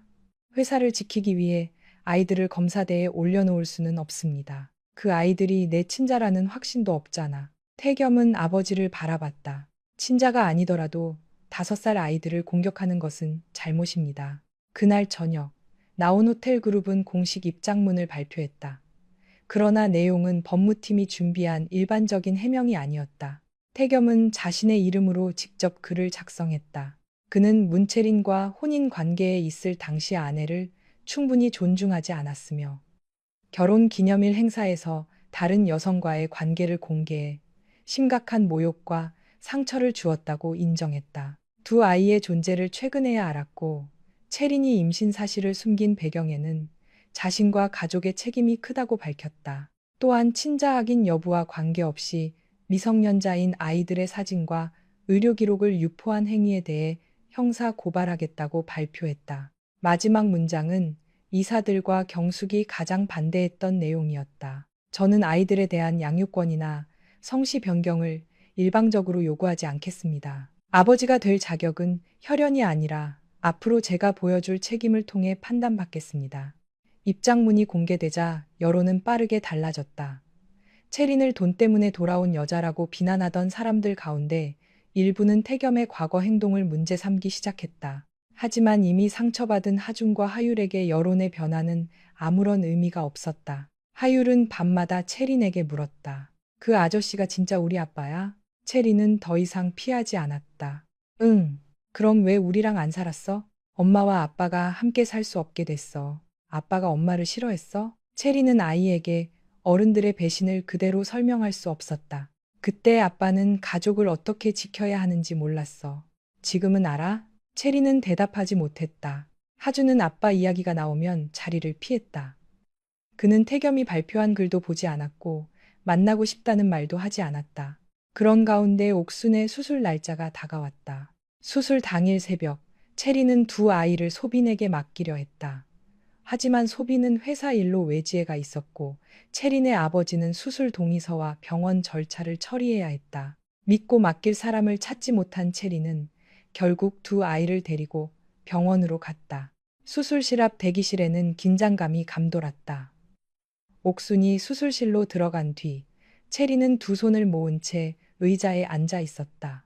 하율은 엄마 무릎에 기대 있었고 하주는 창가에 서서 바깥을 바라봤다. 1시간이 지나자 하율이 배가 고프다고 말했다. 채린은 아이들을 데리고 식당에 내려갈 수 없었다. 언제 의사가 나올지 몰랐기 때문이다. 그때 태겸이 대기실로 들어왔다. 그는 누구의 허락도 받지 않고 찾아온 것이 미안한 듯 멀리서 멈춰섰다. 어머니 수술 소식 들었어. 채린은 피곤한 얼굴로 그를 바라봤다. 어떻게 알았어요? 병원 앞에 기자들이 있어서 알게 됐어. 기자들은 정리했어. 채린은 경계심을 늦추지 않았다. 여긴 왜 왔어요? 도울 일이 있을까 해서. 없어요. 태겸은 더 가까이 오지 않았다. 아이들 밥은 먹었어? 채린은 대답하지 않았다. 하율은 태겸을 알아보고 엄마 뒤로 숨었다. 태겸은 아이의 반응에 상처받았지만 억지로 다가가지 않았다. 내가 식당에서 포장해 올게. 원하는 게 있으면 말해줘. 채린은 거절하려 했지만 하율의 배에서 작은 소리가 났다. 하주는 동생을 바라본 뒤 태겸에게 말했다. 하율이는 죽 먹어요. 매운 건 못 먹어요. 태겸은 아들의 첫말을 들은 사람처럼 조심스럽게 고개를 끄덕였다. 하준이는? 나는 아무거나 먹어요. 알겠어. 태겸은 죽과 주먹밥, 따뜻한 우유를 사왔다. 아이들이 먹는 동안 멀리 떨어진 의자에 앉아 기다렸다. 말을 걸거나 자신이 아버지라는 사실을 강조하지 않았다. 몇 시간이 흐른 뒤 하율은 대기실 의자에서 잠들었다. 채린이 딸을 안고 있으려 하자 태겸이 조심스럽게 물었다. 내가 안아도 될까? 체리는 바로 대답하지 않았다. 하율은 이미 깊이 잠들어 있었고 체린의 팔은 긴장으로 굳어 있었다. 결국 그녀는 딸을 태겸에게 건넸다. 태겸은 하율을 품에 안는 순간 숨을 멈췄다. 아이의 몸은 생각보다 작고 따뜻했다. 하율은 잠결에 태겸의 재킷을 손으로 잡았다. 그 작은 움직임에 태겸의 눈이 붉어졌다. 하주는 맞은편에서 그 모습을 지켜봤다. 무거워요? 태겸은 고개를 저었다. 아니, 하나도 안 무거워. 오래 안아본 적 없어서 떨어뜨릴까봐 물어본 거예요. 태겸은 아들의 말에 가슴이 저렸다. 떨어뜨리지 않을게. 하주는 잠시 그를 바라보다가 다시 창밖으로 고개를 돌렸다. 수술은 예상보다 길어졌다. 6시간이 지나도 의사는 나오지 않았다. 체리는 점점 불안해졌고 손이 심하게 떨리기 시작했다. 태겸은 아무 말 없이 자판기에서 따뜻한 물을 뽑아 체린에게 건넸다. 괜찮을 거야. 확신하지도 못하면서 그런 말 하지 마세요. 체린의 목소리가 날카로워졌다. 태겸은 반박하지 않았다. 미안해. 그는 체린의 분노까지 받아들였다. 지금 자신의 역할은 위로받거나 용서받는 것이 아니라 그녀가 무너지지 않도록 옆에 있는 것뿐이라고 생각했다. 7시간이 지난 뒤 수술실 문이 열렸다. 의사는 수술이 성공적으로 끝났으며 앞으로 며칠 동안 집중적으로 상태를 지켜봐야 한다고 설명했다. 체리는 긴장이 풀리자 다리에 힘이 빠졌다. 태겸이 그녀의 팔을 붙잡았지만 체리는 곧바로 손을 뺐다. 고마워요. 그녀는 감정 없이 짧게 말했다. 태겸은 그 말만으로 충분하다는 듯 고개를 끄덕였다. 옥순이 회복실로 옮겨진 뒤 태겸은 아이들을 집까지 데려다 주겠다고 했다. 체리는 병원에 남아야 했고 아버지도 아내 곁을 지켜야 했다. 체리는 망설였다. 하준이 먼저 말했다. 엄마, 나 하율이 챙길 수 있어. 태겸은 아이의 말을 듣고 조심스럽게 덧붙였다. 네가 원하지 않으면 운전만 하고 집 앞에서 돌아갈게. 아이들에게 아무것도 강요하지 않겠어. 체리는 결국 허락했다. 차 안에서 하율은 뒷좌석에 앉자마자 다시 잠들었다. 하주는 동생의 안전띠가 제대로 매였는지 확인한 뒤 태겸을 바라봤다. 아저씨, 응. 진짜 우리 아빠예요? 태겸은 백미러로 하준의 얼굴을 바라봤다. 그럴 가능성이 아주 커. 엄마는 맞다고 했어요. 그래. 그럼 왜 가능성이라고 해요? 태겸은 잠시 침묵했다. 아직 검사를 하지 않았으니까. 하지만 나는 너희가 내 아이들이라고 생각해. 하주는 창밖을 바라봤다. 나는 아저씨가 아빠라고 생각 안 해요. 태겸은 핸들을 잡은 손에 힘을 주었다. 그래도 괜찮아. 화 안 나요? 안 나. 할머니는 우리가 나씨 집안 아이들이래요. 태겸은 경숙이 아이들에게까지 그런 말을 했다는 사실에 얼굴이 굳었다. 너희는 누구의 집안 물건도 아니야. 내 성은 문씨예요. 알아. 안 바꿀 거예요. 바꾸지 않아도 돼. 하주는 처음으로 태겸을 똑바로 바라봤다. 엄마 울리면 다시는 우리 집에 오지 마세요. 태겸은 한동안 대답하지 못했다. 알겠어. 그날 이후 태겸은 아이들을 만나게 해달라고 요구하지 않았다. 대신 기사 삭제와 개인정보 유출 수사에 필요한 자료를 신현주에게 넘겼다. 그 과정에서 나온 호텔 내부 서버에서 수상한 흔적이 발견됐다.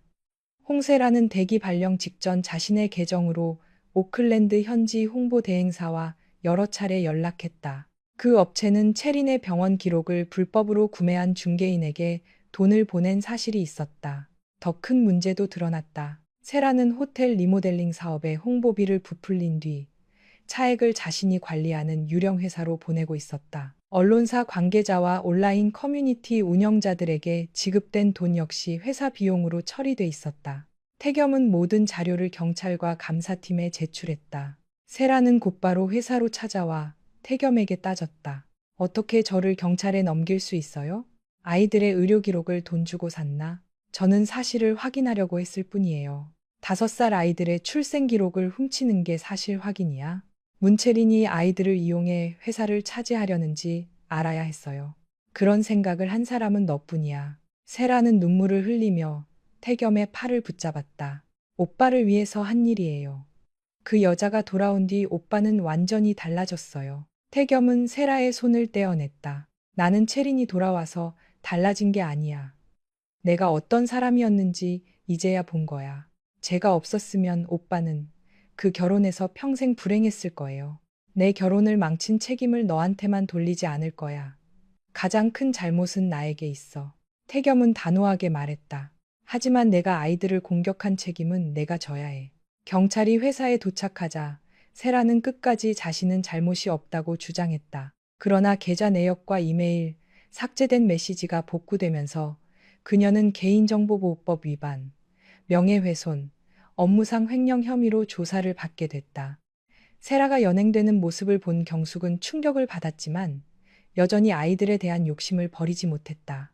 그녀는 채린에게 연락해 이제 모든 오해가 풀렸으니 친자 검사를 진행하자고 요구했다. 채린은 처음에는 거절했다. 그러나 기사와 소문이 계속되는 한 아이들이 또다시 공격받을 수 있다는 신년주의 조언을 들었다. 검사를 하지 않으면 상대가 계속 의혹을 만들어낼 겁니다. 친자 관계를 확인하되 동시에 양육권과 접근 조건을 명확히 하는 편이 아이들을 보호하는데 유리할 수 있어요. 체리는 하준과 하율에게 먼저 설명했다. 몸에서 아주 조금만 검사를 하면 아빠가 누구인지 확실히 알 수 있대. 하율이 물었다. 검사하면 그 아저씨가 우리 아빠가 돼? 체리는 고개를 저었다. 검사는 피가 이어졌는지만 알려줘. 아빠가 되는 건 그 다음 문제야. 하준은 한참 생각하다가 말했다. 나는 검사해도 괜찮아. 친구들이 이상한 말 안 했으면 좋겠어. 하율도 오빠를 따라 고개를 끄덕였다. 검사는 양측 변호사가 입회한 상태에서 진행됐다. 태겸은 아이들에게 가까이 다가가지 않았고 검사가 끝난 뒤에도 선물이나 말을 건네지 않았다. 일주일 후 결과가 나왔다. 나태겸과 문하준, 문하율 사이의 친자관계 성립 확률은 각각 99.99% 이상이었다. 경숙은 결과지를 보자마자 눈물을 흘렸다. 내 손주들이 맞았어. 그녀가 아이들에게 다가가려 하자 채린이 앞을 막았다. 여기까지입니다. 결과가 나왔잖아. 이제 아이들을 우리 집안에 등록해야지. 검사는 태겸 씨와 아이들의 생물학적 관계를 확인한 것뿐이에요. 채린은 결과지를 접어 자신의 가방에 넣었다. 이 종이가 태겸 씨가 지난 5년 동안 아버지였다는 것을 증명해 주지는 않습니다. 태겸은 고개를 숙인 채 그 말을 들었다. 채리는 하준과 하율의 손을 잡았다. 혈연은 관계의 시작일 수는 있어도 자격의 증명은 아니에요. 아버지가 되고 싶다면 권리부터 요구할 게 아니라 아이들이 스스로 마음을 열 때까지 책임을 보여주세요. 태겸은 천천히 고개를 들었다. 그렇게 할게. 채리는 그의 대답을 믿는다고도 믿지 않는다고도 말하지 않았다. 하준과 하율을 데리고 검사실을 나서는 동안 태겸은 뒤따라가지 않았다. 처음으로 그는 자신이 기다려야 할 사람이라는 사실을 받아들였다. 아이들에게 필요한 것은 뒤늦게 나타나 아버지의 자리를 요구하는 사람이 아니었다. 떠나지 않고 강요하지 않고 같은 자리에서 오래 책임질 수 있는 사람이었다. 친자 확인 결과가 나온 뒤에도 문채린의 생활은 갑자기 편안해지지 않았다. 인터넷에 퍼졌던 기사는 대부분 삭제됐지만 한 번 공개된 아이들의 이름과 사진은 완전히 사라지지 않았다. 채린은 법률 대리인을 통해 게시물 삭제와 재유포 방지를 요청했고 하준과 하율이 다시 유치원에 다닐 수 있도록 다른 기관을 알아봤다. 아이들이 새로운 곳에서 같은 일을 겪지 않도록 원장과 미리 면담했다. 가족관계에 관한 질문을 아이들에게 직접 하지 말 것. 외부인이 찾아와도 보호자의 허락 없이 만나게 하지 말 것. 사진 촬영이나 공개를 철저히 제한할 것을 요청했다. 원장은 채린의 사정을 들은 뒤 조심스럽게 말했다. 아이들에게 가장 필요한 건 평범하게 지낼 수 있는 시간이겠네요. 채린은 그 말에 오래 고개를 끄덕였다. 하준과 하율은 나온 호텔 그룹의 후계자도 유명 기업인의 숨겨진 자녀도 아니었다. 그저 그림 그리기를 좋아하고 미끄럼틀을 타며 웃고 엄마가 늦게 오면 서운해하는 5살 아이들이었다. 체리는 그 평범함을 지키기 위해 5년 동안 모든 것을 감췄다. 그러나 이제는 감추는 방식이 아니라 누구도 함부로 침범하지 못하도록 경계를 세우는 방식으로 아이들을 보호해야 했다. 홍세라에 대한 경찰 조사는 빠르게 진행됐다. 그녀가 오클랜드의 불법 정보 중개인을 통해 출산 기록을 구매한 사실이 계좌 추적에서 확인됐다. 나온 호텔 그룹의 홍보비를 부풀린 뒤 유령 회사로 송금한 내역도 발견됐다. 일부 언론사와 온라인 커뮤니티 운영자에게 지급한 돈은 채린과 아이들에 대한 여론을 조작하는 데 사용됐다. 처음에 세라는 모든 혐의를 부인했다. 자신은 회사의 명예를 지키기 위해 사실관계를 확인했을 뿐이며 자금 사용 역시 홍보 업무의 일부였다고 주장했다. 그러나 삭제된 메일과 메시지가 복구되면서 변명은 무너졌다. 메시지에는 채린을 돈을 노리고 돌아온 전처로 만들라는 지시와 아이들의 친자 관계를 의심하게 만드는 표현을 기사에 넣으라는 내용이 남아 있었다. 가장 결정적인 증거는 세라가 한 중개인에게 보낸 음성 메시지였다. 아이들이 정말 태겸 오빠 자식이든 아니든 상관없어요. 사람들이 의심하기 시작하면 문채리는 버티지 못할 거예요. 그 말이 수사기관을 통해 공개되자 세라를 동정하던 사람들까지 등을 돌렸다. 세라는 개인정보보호법 위반과 정보통신망을 이용한 명예훼손, 업무상 횡령 혐의로 기소됐다. 불구속 상태로 재판을 받게 됐지만 나온호텔그룹에서는 즉시 해임됐다. 나태겸은 홍세라를 감싸지 않았다. 그는 수사기관의 회사 서버와 회계 자료를 모두 제출했고 자신에게 불리한 내용까지 숨기지 않았다. 세라가 회사 비용으로 거주했던 아파트와 해외 출장 경비, 자신이 묵인했던 부적절한 지출도 사실대로 진술했다. 그 과정에서 태겸 역시 이사회로부터 강한 책임 추궁을 받았다. 회사 자금을 직접 횡령하지는 않았지만 대표로서 세라의 행위를 장기간 감독하지 못했다. 개인적인 관계 때문에 홍보이사에게 과도한 권한을 부여했다는 비판도 피할 수 없었다. 결국 태겸은 대표이사직에서 물러났다. 사퇴 기자회견에서 그는 세라에게 모든 책임을 돌리지 않았다. 홍세라 전 이사가 저지른 불법 행위는 법에 따라 판단받아야 합니다. 그러나 제가 사적인 감정과 회사의 업무를 구분하지 못하고 문제를 바로잡을 기회를 여러 번 외면한 책임도 분명히 있습니다. 기자 한 명이 물었다. 문채린 대표와 재결합할 생각입니까? 태겸은 잠시 침묵한 뒤 대답했다. 그 질문에 제가 먼저 답할 권리는 없습니다. 두 아이에 대한 양육권은 요구하실 겁니까? 아이들의 어머니가 지난 5년 동안 혼자 모든 책임을 감당했습니다. 저는 이제 막 아이들의 존재를 알았습니다. 지금 제가 권리를 먼저 주장하는 것은 옳지 않습니다. 태겸은 카메라를 바라보며 말했다. 저는 아이들이 저를 아버지로 받아들이도록 강요하지 않겠습니다. 어떤 관계가 될지는 제 말이 아니라 앞으로의 행동과 아이들의 선택이 결정할 것입니다. 체리는 병원 휴게실 텔레비전을 통해 그 장면을 보았다. 옆에 앉아 있던 배옥수는 수술 후 회복 중이었다. 아직 오래 걷지는 못했지만 상태는 빠르게 좋아지고 있었다. 옥순이 딸의 얼굴을 살폈다. 저 사람이 많이 달라진 것 같구나. 체리는 텔레비전을 끄지 않은 채 대답했다. 사람은 위기가 오면 누구나 달라진 척할 수 있어요. 너는 믿지 못하겠니? 믿고 말고의 문제가 아니에요. 체리는 창밖을 바라봤다. 그 사람이 변했는지 확인하기 위해 다시 아내가 될 생각은 없어요. 옥수는 딸의 손을 잡았다.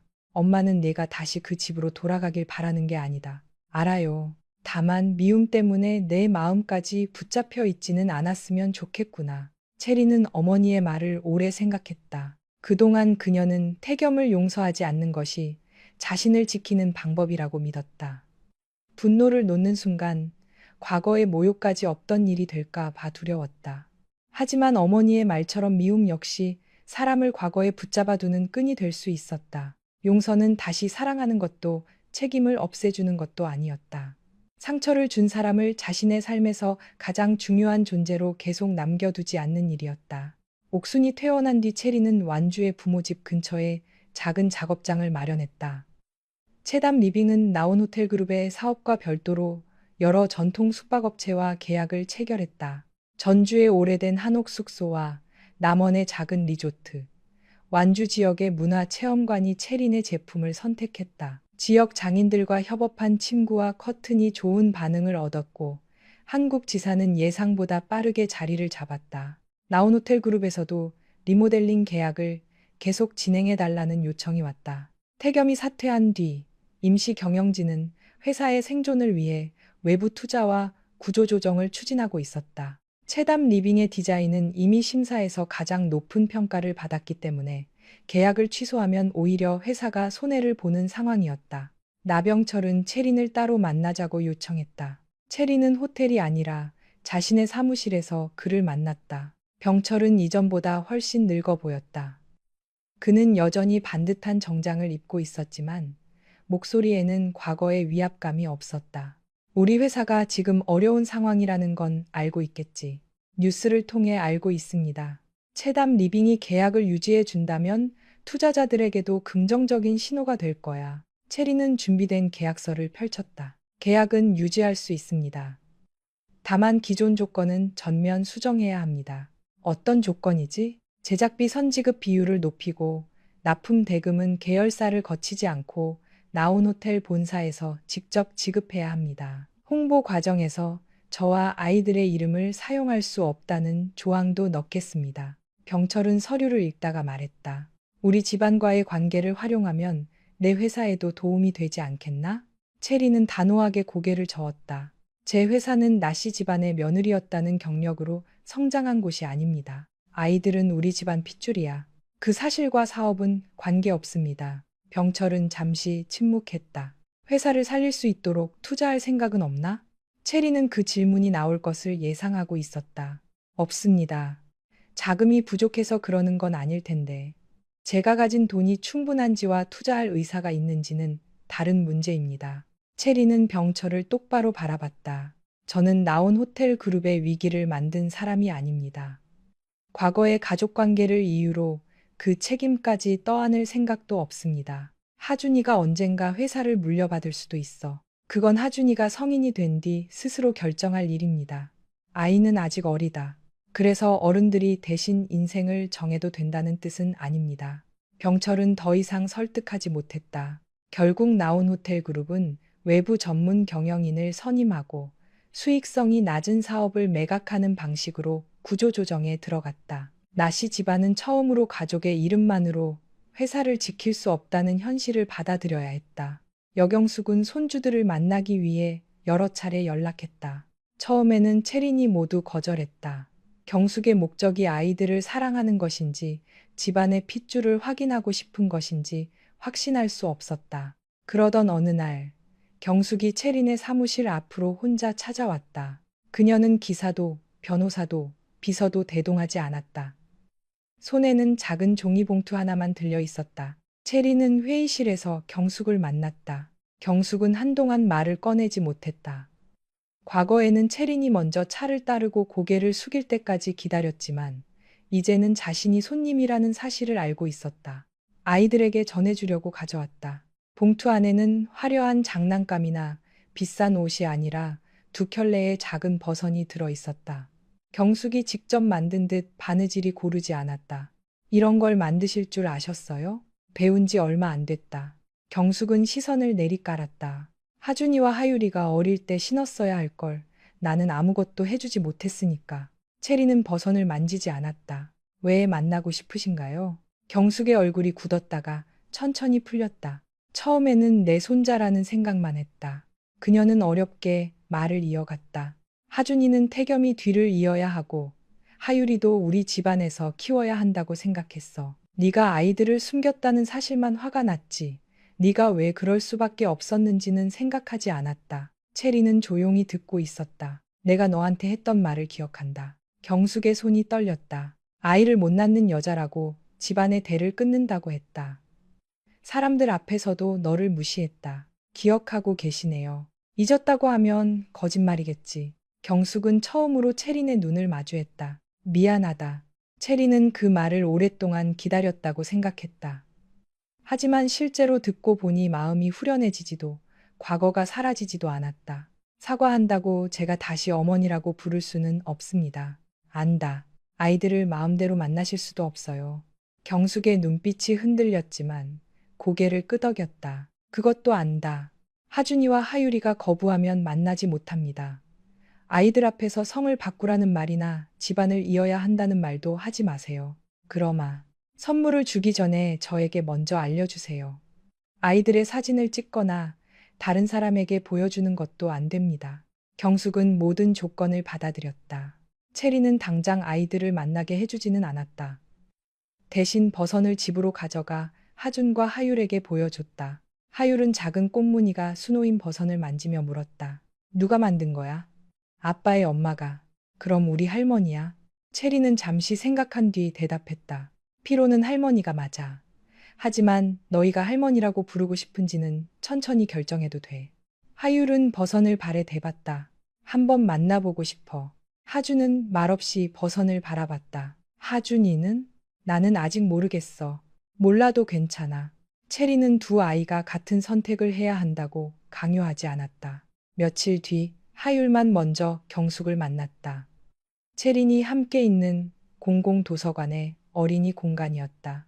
경숙은 하율을 보자 눈물을 글썽였지만 함부로 끌어안지 않았다. 안녕 하율아. 하율은 체린의 손을 잡은 채 물었다. 할머니가 버섯 만들었어요? 그래. 꽃이 조금 삐뚤어요. 경숙은 당황하다가 웃었다. 할머니가 아직 잘못해서 그래. 다음에는 내가 꽃 그려줄게요. 그 짧은 대화로 첫 만남은 끝났다. 하주는 2달이 지나서야 경숙을 만나겠다고 말했다. 그는 하율이 다녀온 뒤에도 재촉하지 않는 모습을 보고 조금씩 마음을 열었다. 나태겸 역시 정해진 선을 지켰다. 그는 체린에게 매일 전화하지 않았고 아이들을 보겠다고 집 앞에 찾아오지도 않았다. 대신 일주일에 한 번만 메시지를 보냈다. 이번 주에도 아이들이 만나고 싶지 않다면 괜찮습니다. 필요한 일이 있으면 알려주세요. 처음 1달 동안 체리는 모두 거절했다. 태겸은 항의하지 않았다. 2번째 달, 하율이 먼저 아빠를 만나보고 싶다고 말했다. 아빠가 나 싫어하는지 물어볼래. 체리는 딸의 말에 가슴이 아팠다. 첫 만남은 어린이 미술관에서 이루어졌다. 체리는 두 아이가 언제든 떠날 수 있도록 자신의 차로 이동했고 신년주와 작성한 임시 면접 교섭 조건을 태겸에게 미리 전달했다. 아이들의 동의 없이 안거나 사진을 찍지 않을 것, 체린과의 과거를 아이들에게 설명하지 않을 것, 선물로 환심을 사려 하지 않을 것, 낮시 집안 행사나 회사에 데려가지 않을 것이 조건이었다. 태겸은 모두 동의했다. 미술관 입구에서 기다리던 그는 하준과 하율이 다가오자 긴장한 얼굴로 허리를 조금 숙였다. 안녕. 하율이 먼저 물었다. 진짜 우리 아빠예요? 태겸은 고개를 끄덕였다. 응. 왜 우리 보러 안 왔어요? 태겸은 미리 준비한 변명을 꺼내지 않았다. 너희가 있는 줄 몰랐어. 알았으면 왔어요? 태겸은 잠시 침묵했다. 그때 나는 좋은 아빠가 될 준비가 안 된 사람이었어. 그러면 안 왔을 수도 있어요? 그럴 수도 있었어. 체리는 태겸이 아이의 마음을 지키기 위해 거짓말하지 않는 것을 지켜봤다. 태겸은 하율의 눈높이에 맞춰 앉았다. 그래서 미안해. 너희가 잘못해서 못 온 게 아니야. 아빠가 부족해서 늦었어.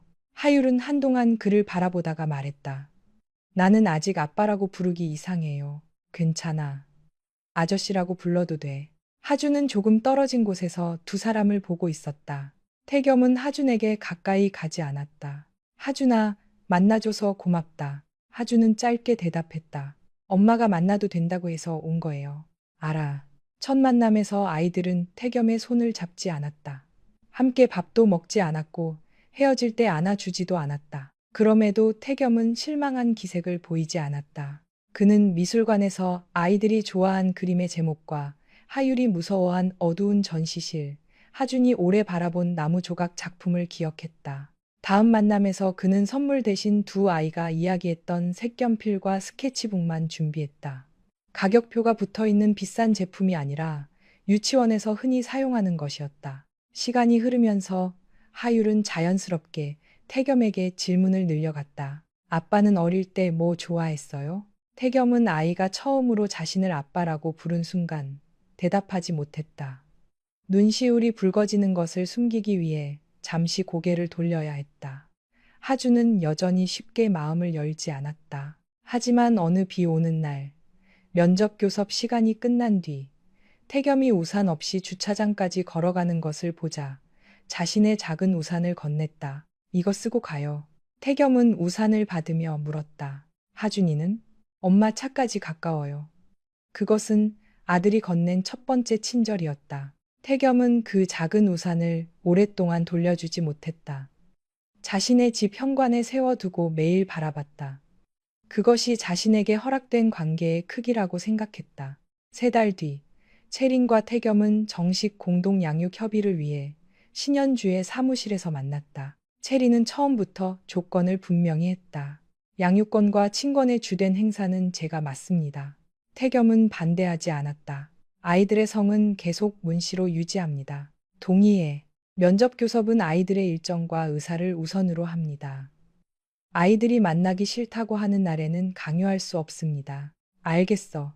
학교와 병원 정보는 공유하되 저와 상의 없이 전학이나 치료를 결정할 수 없습니다. 그렇게 할게. 아이들을 회사 행사나 언론에 노출하면 면접 교섭을 중단하겠습니다. 태겸은 서류에 서명했다. 마지막 조항은 아이들의 미래에 관한 것이었다. 문하준과 문하율의 성씨 변경 및 나온 호텔 그룹과 관련된 상속 경영 참여 여부는 자녀들이 충분한 판단 능력을 갖춘 뒤 스스로 결정한다. 태겸은 그 문장을 읽은 뒤 말했다. 하준이가 내 뒤를 잇지 않아도 괜찮아. 체리는 그를 바라봤다. 예전에 당신이라면 그렇게 말하지 않았겠죠. 예전에 나는 아이가 아니라 내 자리를 이어줄 사람을 생각했을 거야. 태겸은 펜을 내려놓았다. 이제는 하준이가 어떤 사람이 되고 싶은지 먼저 묻고 싶어. 모든 서명이 끝난 뒤 태겸은 채린에게 따로 이야기할 수 있느냐고 물었다. 두 사람은 법률사무소 근처의 조용한 카페로 이동했다. 태겸은 한동안 커피잔만 바라봤다. 다시 시작하자고 말하면 안 된다는 걸 알아. 채린은 아무 말도 하지 않았다. 그래도 언젠가 가능성이 있는지 묻고 싶어. 무엇을 다시 시작하고 싶은 건가요? 우리 관계를. 채린은 창밖을 바라봤다. 5년 전이라면 그 말을 듣기 위해 모든 자존심을 버렸을 것이다. 태겸이 한 번만 돌아봐 주기를 기다렸고 다시 사랑한다고 말해 주기를 원했다. 그러나 지금의 채린은 과거의 자신과 달랐다. 나는 당신을 미워하는 데서 벗어나고 싶어요. 태겸의 눈에 희미한 기대가 생겼다. 채린은 곧바로 말을 이어갔다. 하지만 그것이 다시 당신의 아내가 되겠다는 뜻은 아니에요. 태겸의 표정이 조용히 가라앉았다. 당신을 용서할 수는 있을 것 같아요. 계속 미워하는 것도 내 삶을 소모하는 일이니까. 알아. 하지만 우리가 살았던 결혼으로 돌아가고 싶지는 않아요. 체리는 분명하게 말했다. 나는 그 집에서 내 이름을 잃었어요. 아이를 낳지 못하는 여자, 집안 체면을 위해 웃어야 하는 며느리, 남편의 외도를 모른 척해야 하는 아내로 살았어요. 태겸은 고개를 숙였다.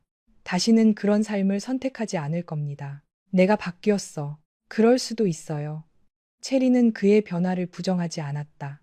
하지만 당신이 바뀌었다는 사실이 내가 돌아가야 할 이유가 되지는 않아요. 태겸은 오랫동안 침묵했다. 기다려도 될까? 기다린다는 말로 나에게 부담을 주지 마세요. 그럼 어떻게 해야 하지? 아무것도 요구하지 말고 아이들의 아버지로 해야 할 일을 하세요. 체리는 자리에서 일어났다. 우리 사이에 다른 가능성이 생길지 아닐지는 지금 결정하지 않겠습니다. 나는 다시 누군가의 기대에 맞춰 대답하고 싶지 않아요. 태겸은 붙잡지 않았다. 알겠어. 그 후로 두 사람은 부부가 아니라 공동 양육자로 관계를 이어갔다. 태겸은 아이들이 아플 때 병원에 동행했고, 채린이 해외 출장을 가야 할 때는 정해진 조건에 따라 두 아이를 돌봤다. 그러나 채린의 집에서 자거나 가족인 척 행동하지 않았다. 채린 역시 아이들 앞에서 태겸을 비난하지 않았다. 과거의 잘못을 감추지는 않았지만 아이들이 아버지를 사랑하는 것을 배신처럼 느끼게 만들지도 않았다. 봄이 되자 하준과 하율이 다니는 유치원에서 가족 그림 전시회가 열렸다. 주제는 내가 생각하는 우리 가족이었다. 체리는 아이들이 어떤 그림을 그렸는지 미리 알지 못했다. 전시 당일 태겸도 초대를 받았다. 그는 채린과 함께 입장하지 않고 조금 늦게 따로 도착했다. 벽 한가운데 하준과 하율이 함께 그린 커다란 그림이 걸려 있었다. 그림에는 집이 두 채 있었다. 왼쪽 집 창문에는 채린이 서 있었고 오른쪽 집 앞에는 태겸이 서 있었다. 두 집 사이에는 길 하나가 이어져 있었다. 길 가운데에는 하준과 하율이 손을 잡고 있었다. 하늘에는 커다란 해가 떠 있었고 길 옆에는 하율이 좋아하는 노란 꽃과 하준이 좋아하는 나무가 그려져 있었다. 선생님이 그림 아래 붙여놓은 아이들의 설명을 읽어주었다. 우리 엄마 집과 아빠 집은 다르다. 하지만 우리는 두 집에 갈 수 있다. 아무도 우리 팔을 잡아당기지 않는다. 체리는 그 문장을 읽으며 눈시울이 뜨거워졌다. 태겸도 그림 앞에서 한동안 움직이지 못했다. 하율이 두 사람 사이로 뛰어왔다. 엄마, 아빠, 우리 그림 예쁘지? 태겸은 아이가 자연스럽게 자신을 아빠라고 부르는 것을 들었지만 기쁨을 크게 드러내지 않았다.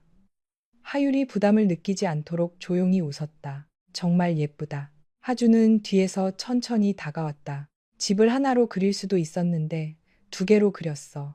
체리는 아들의 머리를 쓰다듬었다. 왜 두 개로 그렸어? 엄마랑 아빠가 같이 안 살아도 우리는 가족이니까. 하주는 그림 속 길을 가리켰다. 길이 있으면 만나러 갈 수 있잖아. 태겸의 눈이 붉어졌다. 그래, 아빠가 그 길 없어지지 않게 할게. 하주는 태겸을 바라봤다. 약속 지켜야 해. 지킬게. 전시회가 끝난 뒤 네 사람은 유치원 마당으로 나왔다.